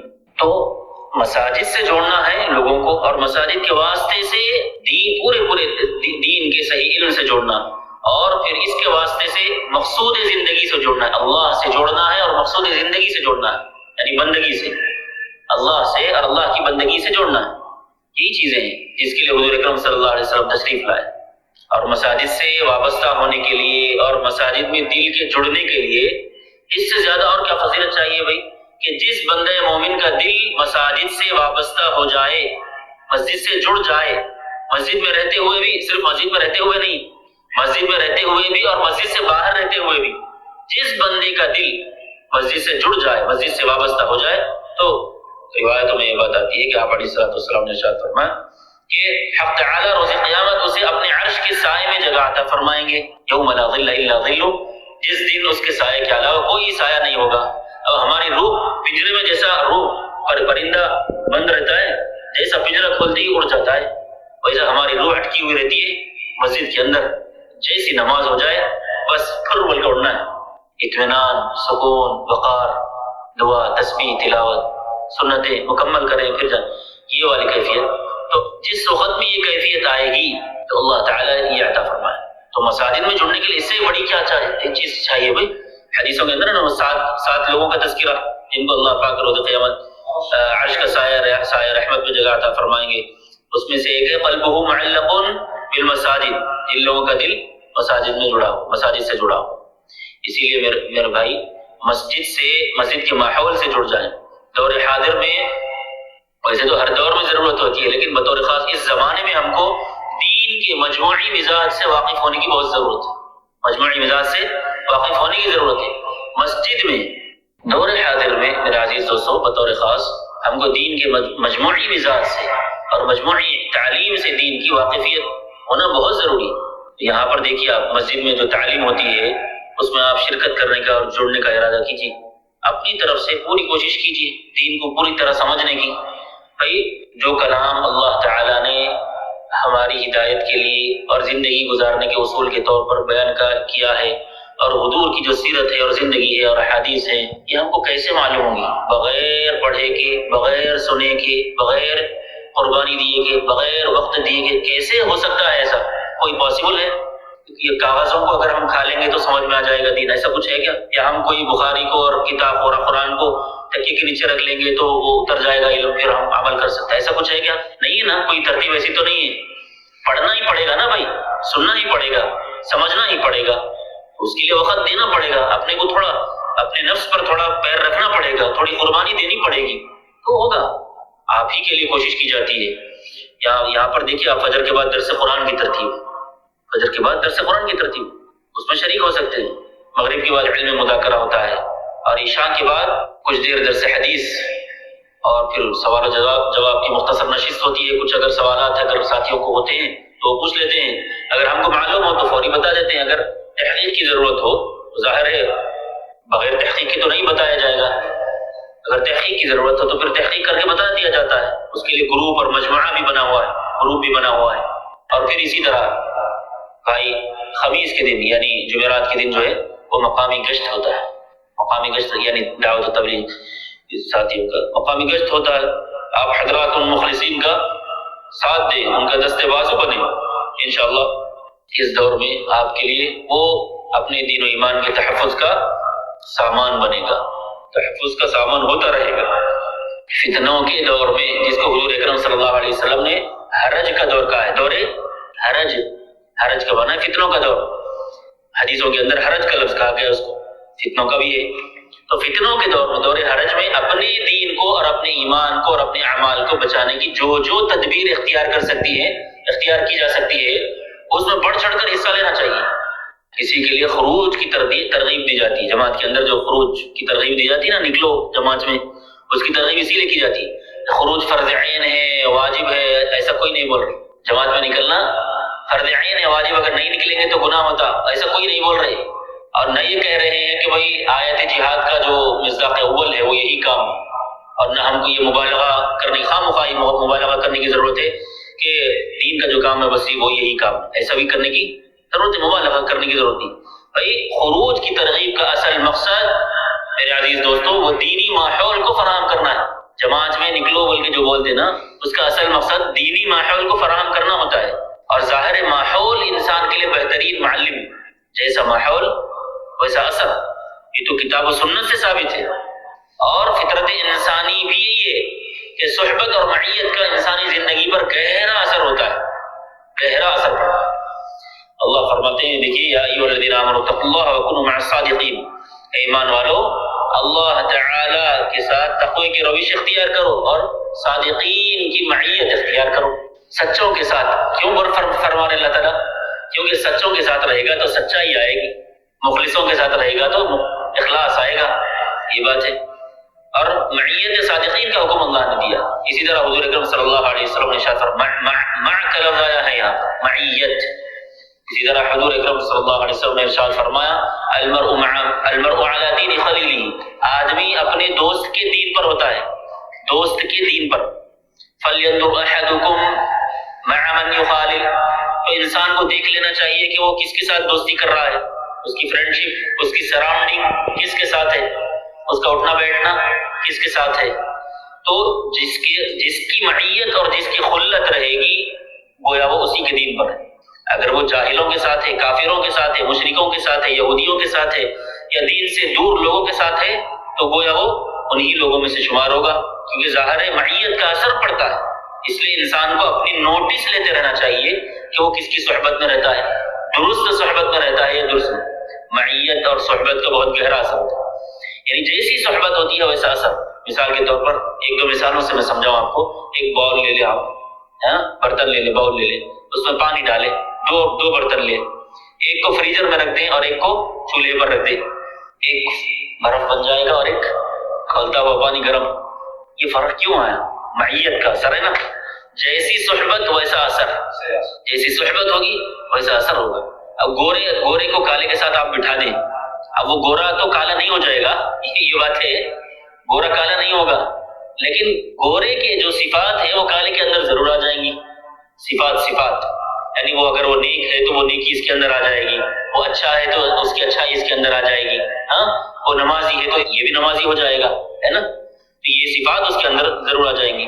اور اگر میرے عزیز دوست اس کے برخلاف اگر بروں کے ساتھ بیٹھیں گے تو غیر محسوس طریقے پر وہ بھی برا بنتا چلے جائے گا، حتیٰ کہ ایک وقت آئے گا کہ وہ برے کو برا سمجھنا بھی چھوڑ دے گا، بلکہ ایک وقت آئے گا کہ وہ اس برائی کو برا سمجھنا چھوڑنا تو دور کی بات ہے، اس برائی کو اچھا سمجھ لے گا، وہ اچھا سمجھ لے گا، تو میں جو کر رہا ہوں یہ بہت اچھا کام ہے۔ ہم یحسبون انہم یحسنون صنعا، جس کو روایت کے اندر وہ سنوات خداعات والی جو روایت ہے نا اور اس جیسی حدیث ہیں جسے یہ معلوم ہوتا ہے کہ قیامت کے قریب میں حق و باطل کا معیار بدل جائے گا، ان روایت سے بھی یہ معلوم ہوتا ہے۔ تو بروں کی صحبت میں رہے گا، ان کی معیت میں رہے گا تو یہ اثر پڑے گا کہ وہ خود بھی برا ہو جائے گا اور برے کو برا سمجھنا بھی چھوڑ دے گا، بلکہ برے کو اچھا سمجھ جائے گا۔ یہ اتنی بدترین حالت ہو جائے گی تنزلی کی، اور یہی ہو رہا ہے آج کل۔ اس کے برعکس اگر ہم نمازیوں کے ساتھ بیٹھیں گے تو نمازی ہو جائیں گے، دینداروں کے ساتھ بیٹھیں گے تو دینداری آ جائے گی، اور مخلصین کے ساتھ، صالحین کے ساتھ، متقین کے ساتھ بیٹھیں گے تو ان کی صفات کے ہم بھی حامل بن جائیں گے۔ ان کے جیسے پورے نہیں بنے تو نہ بنے، کچھ تو کچھ صفات تو آ جائیں گی نا، کسی نہ کسی درجے میں ان کے ساتھ ہو جائیں گے۔ اہل علم کی صحبت میں بیٹھیں گے تو علم تھوڑا سا بڑھے گا، علم میں اضافہ ہوگا۔ دعات لا الہ الا انت سبحانک انی کنت من الظالمین لا حول ولا قوة الا باللہ العلی العظیم۔ ہاں، تو اگر دعات کے ساتھ بیٹھے گا تو داعیانہ مزاج پیدا ہوگا، داعیانہ مزاج پیدا ہوگا۔ اسی لیے ساتھیوں سے درخواست ہے کہ خود کو دین کے ماحول میں ڈھالنے کی نیت سے خروج کریں، دین کے ماحول میں ڈھالنے کی نیت سے خروج کریں، اس میں حصہ لیں۔ زندگی کا کوئی بھروسہ نہیں ہے، دیکھیں آپ خلیج کے حالات ہمارے سامنے ہیں، ابھی بھی ہم کو میسیجز آ رہے ہیں نا، الرٹ الارم بج رہا ہے، نہیں بج رہا ہے ابھی بھی، زندگی کا کوئی بھروسہ۔ خود اپنی شارع پر ہم نے اپنی آنکھوں سے دیکھے یا نہیں دیکھے میزائلوں کے پرزے اپنی شارع میں؟ جی، آپ کی تو اپنی کمپنی میں بھی گرا تھا نا جی۔ تو دیکھو بھائی، جب حالت اور کیفیت ایسی ہے تو اگر تقدیر میں جانا مقدر ہے ہمارا، اگر تقدیر میں ہمارا جانا مقدر ہے تو کیوں نہ ہم اس حالت میں جائیں جس حالت میں حق تعالی ہم سے راضی ہو، ہم سے خوش ہو، بجائے اس کے کہ ہم غفلت کی حالت میں جا کر وہاں پر حسرت کریں قیامت کے دن حسرت کریں۔ اور قیامت کے دن حسرت ہوگی، ندامت نہیں ہوگی۔ حسرت اور ندامت میں تھوڑا سا فرق ہے۔ دنیا کے اندر کوئی گناہ کا کام انسان کرتا ہے تو نادم ہوتا ہے، شرمندہ ہوتا ہے، اللہ تعالیٰ سے پھر توبہ استغفار کرتا ہے تو وہ ندامت کام میں آ جاتی ہے، یعنی اس کا ازالہ ہو جاتا ہے۔ لیکن قیامت کے دن اس کا ازالہ نہیں ہو سکتا کہ کوئی بے ایمان روز قیامت کہے کہ اللہ قال رب ارجعون لعلی اعمل صالحا فیما ترکت، کلا، تو بھئی آپ، اے اللہ مجھے آپ دوبارہ زندگی دے دیجئے، میں اچھا عمل کروں گا۔ اللہ تعالیٰ بھیجیں گے دوبارہ؟ نہیں دیں گے، مہلت نہیں ملے گی۔ یا لیتنا اطعنا اللہ واطعنا الرسول، لوگ حسرت کریں گا، کاش میں اللہ رسول کی اطاعت کر لیتا۔ یا لیتنی اتخذت مع الرسول سبیلا، رسول کے ساتھ ایک راہ بنا لیتا۔ مختلف قسم کی آیات حسرت جتنی ہیں وہ سب کے اندر یہی مفہوم نکلتا ہے کہ انسان حسرت کرے گا، لیکن وہ حسرت کوئی فائدہ نہیں دے گی۔ کیوں نہیں دے گی؟ اس لیے کہ الحسرت ہی اعلی درجات الندم، یہ اشد الندم، ندامت سے زیادہ سخت چیز ہے حسرت۔ کیوں؟ اس لیے کہ ندامت کا ازالہ اور اس کی تلافی کرنا ممکن ہے، پاسبل ہے، لیکن حسرت ایک ایسی چیز ہے جس کا ازالہ کرنا اور جس کی تلافی کرنا پاسبل ہی نہیں، ممکن ہی نہیں، اب اس کو سزا ہی بھگتنا پڑے گا۔ تو اب عید الفطر کی اجازت بھی ہے اور 3 دن ساری کمپنیاں بھی اور شاپس بند ہوتی ہیں۔ اس مناسبت سے ساتھی جماعت والے ساتھیوں کے ساتھ جڑنا چاہیں، جانا چاہیں تو ضرور شامل ہوں، اپنا نام اس کے اندر لکھا دیں۔ اگر ہم ان کاموں سے پیچھے ہٹیں گے تو اللہ تعالی، حق تعالی اپنے دین کا کام لینے میں نہایت مستغنی ہے اور نہایت بے نیاز ہے۔ جی، نہایت مستغنی اور نہایت بے نیاز ہے اللہ پاک۔ کئی مقامات پر اللہ تعالیٰ نے اپنے اس استغنا کا اظہار فرمایا ہے مختلف تعبیرات سے۔ إِن يَشَأْ يُذْهِبْكُمْ أَيُّهَا النَّاسُ وَيَأْتِ بِآخَرِينَ إِن يَشَأْ يُذْهِبْكُمْ وَيَسْتَخْلِفْ مِن بَعْدِكُم مَّا يَشَاءُ وَإِن تَتَوَلَّوْا يَسْتَبْدِلْ قَوْمًا غَيْرَكُمْ ثُمَّ لَا يَكُونُوا أَمْثَالَكُمْ۔ اسی طرح ہے وَمَن يَرْتَدَّ ہے، کسی جگہ وَمَن يَرْتَدِدْ ہے، وَمَن يَرْتَدِدْ مِنكُمْ عَن دِينِهِ فَسَوْفَ يَأْتِي اللَّهُ بِقَوْمٍ يُحِبُّهُمْ وَيُحِبُّونَهُ أذلة على المؤمنين أعزة على الكافرين يجاهدون في سبيل الله ولا يخافون لومة لائم۔ یعنی اگر تم دین سے پھر جاؤ گے، ان تمام آیاتیں جو میں نے آپ کے سامنے پیش کی ہیں، ذکر کی ہے، سنائی ہیں، ان کا خلاصہ کیا ہے؟ اس میں اللہ تعالیٰ یہ بتانا چاہ رہے ہیں کہ اگر تم دین سے پھر جاؤ گے، دین کی محنت سے پھر جاؤ گے، اب وہ پھرنا ارتداد کلی ہو یا ارتداد جزئی ہو، پوری طرح دین سے پھر جاؤ یا تھوڑا دین سے پھر جاؤ، اگر تم دین سے پھر جاؤ گے تو اللہ پاک دوسری قوم کو اور دوسروں کو اپنے اس کام کے لیے استعمال کر لیں گے، دوسروں کو لے کر آ جائیں گے، اللہ دوسروں سے کام لے لیں گے۔ اللہ تعالیٰ کو کوئی پرواہ نہیں ہے اگر ہم کام نہ کریں، اللہ بے نیاز ہے، مستغنی ہے۔ وَكَانَ ذَلِكَ عَلَى اللَّهِ قَدِيرًا، اور اللہ تعالیٰ اس کے اوپر قادر ہے۔ پوری بستیوں کو اللہ تعالیٰ نے ختم کیا نہیں کیا، اور ایسا بھی ہوا کہ طوفان نوح کے بعد کیا تھا دنیا کے اندر؟ وہی بس جو کشتی میں تھے، باقی سب تو تباہ ہو گیا تھا. اللہ تعالیٰ قادر ہے اس بات پر. اور پھر اللہ تعالیٰ جن دوسرے لوگوں کو لائیں گے، اللہ نے فرمایا کہ ثم لا يكون امثالكم، ہم دوسرے لوگوں کو جو کھڑا کریں گے تمہاری جگہ پہ، وہ اچھے لوگ ہوں گے، سچے لوگ ہوں گے، مجھ سے محبت کرنے والے ہوں گے، اور میں ان سے محبت کر رہا ہوں گا. ہاں، اللہ کے راستے میں جہاد بھی کرنے کے لیے تیار ہوں گے. ہاں، کسی ملامت کرنے والے کی ملامت کی پرواہ نہیں کر رہے ہوں گے، وہ ایسے لوگ ہوں گے. تو تمہارے جیسے نہیں ہوں گے. ثم لا يكون امثالكم، تمہارے جیسے نہیں ہوں گے. اس لیے میرا عزیز دوستو، اگر ہم ناقدری کریں گے اور ان کاموں کے اندر اگر حصہ نہیں لیں گے تو اللہ تعالیٰ بہت بے نیاز ہے. اس سے ہمیں ڈرنا چاہیے. اللہ پاک کا نظام ایسا ہے کہ اتمام حجت کے لیے نہ کسی کو زبردستی ہدایت دیتے، جبرن نہ کسی کو ہدایت دیتے اللہ تعالیٰ، نہ کسی کو گمراہ کرتے. کیا کرتے ہیں؟ بلکہ اب جو انسان اپنے اختیار سے جس راستے کو چنتا ہے اللہ تعالیٰ اس راستے پر اس کو آگے بڑھا دیتے. کہنے کا منشا کیا ہے؟ احوال خود نہیں بدلتے، اپنے اختیار سے انسان کو صحیح راستہ اختیار کرنا پڑتا ہے، اپنے اختیار سے صحیح راستے کو چننا پڑتا ہے. ان اللہ لا یغیر ما بقوم حتی یغیر ما بانفسهم. اور اسی طرح کی آیت ہے نا، لم يكن مغيرا نعمة انعمها على قوم حتى يغيروا ما بانفسهم. یہ جو ان اللہ لا یغیر ما بقوم ہے نا، اسی کا ترجمہ ہے اقبال کا وہ جو شعر ہے، خدا نے آج تک اس قوم کی حالت نہیں بدلی، نہ ہو جس کو خیال اپنی حالت بدلنے کا. یہ نا یہ اس آیت کا ترجمہ ہے. تو میرے عزیز دوستو، اپنی حالت کو بدلنا ہے. کیسے حالت بدلنا ہے؟ بے دینی کی حالت کو دینداری کی حالت سے بدلنا ہے، بے ایمانی کی حالت کو ایمانداری کی حالت سے بدلنا ہے، بے یقینی کی حالت کو یقین کی حالت سے بدلنا ہے، اور بے عملی کی حالت کو اعمال کی حالت سے بدلنا ہے، اور عامیانہ حالت کو داعیانہ حالت کو بدلنا ہے، داعیانہ مزاج پیدا کرنا ہے. اس طرح اگر ہم کریں گے، کوشش کریں گے، تو انشاءاللہ اللہ تعالیٰ سارے امور میں حق تعالیٰ کی مدد ہمارے سارے امور میں اللہ پاک کی مدد و نصرت انشاءاللہ شامل حال ہوگی. دعا کر لیں. اللهم ربنا لك الحمد أنت قيوم السماوات والأرض ومن فيهن، ولك الحمد أنت نور السماوات والأرض ومن فيهن، ولك الحمد أنت رب السماوات والأرض ومن فيهن. اللهم لا أحصي ثناء عليك أنت كما أثنيت على نفسك. اللهم صل على سيدنا محمد في الأولين، صل على سيدنا محمد في الآخرين، وصل على سيدنا محمد في الملأ الأعلى إلى يوم الدين. ربنا آتنا في الدنيا حسنة وفي الآخرة حسنة وقنا عذاب النار. اللهم اغفر لنا ما قدمنا وما أخرنا وما أسررنا وما أعلنا وما أنت أعلم به منا. أنت المقدم وأنت المؤخر وأنت على كل شيء قدير. اللهم اغفر لحينا وميتنا وشاهدنا وغائبنا وصغيرنا وكبيرنا وذكرنا وأنسانا. اللهم من أحييته منا فأحييه على الإسلام، ومن توفيته منا فتوفه على الإيمان. اللهم اغفر لنا ولوالدينا ولأساتذتنا ولمشايخنا ولمن له حق علينا ولمن أوصانا بالدعاء. اللهم اغفر لنا ولوالدينا، اللهم اغفر لهم وارحمهم وعافهم واعف عنهم وأكرم نزلهم ووسع مدخلهم. اللهم اغفر لأمة محمد صلى الله عليه وسلم. اللهم ارحم أمة محمد صلى الله عليه وسلم. اللهم تجاوز عن أمة محمد صلى الله عليه وسلم. اللهم إنك عفو كريم تحب العفو فاعف عنا يا كريم.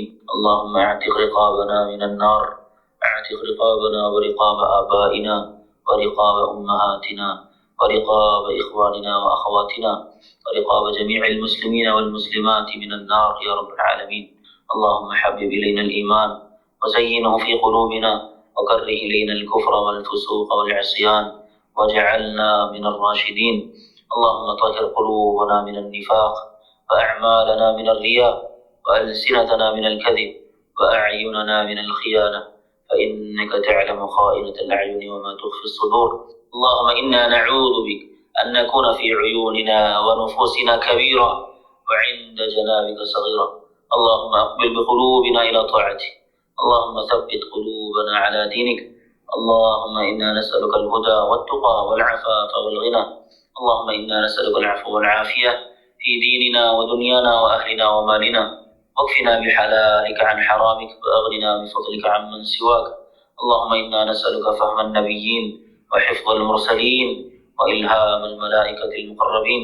يا معلم محمد علمنا، ويا مفهم سليمان فهمنا، اللهم فقهنا في الدين وعلمنا القرآن الحكيم. اللهم ألهمنا مراشد أمورنا واشرح صدورنا للإسلام وأعذنا من شرور أنفسنا وسيئات أعمالنا.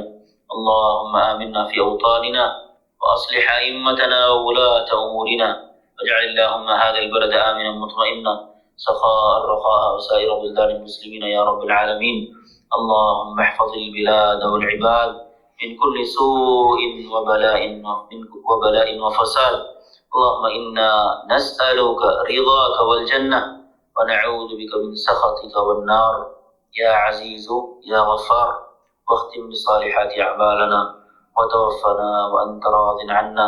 صل اللهم وسلم وبارك على عبدك ورسولك سيدنا وشفيعنا محمد وعلى آله وأصحابه أجمعين. الحمد لله رب العالمين.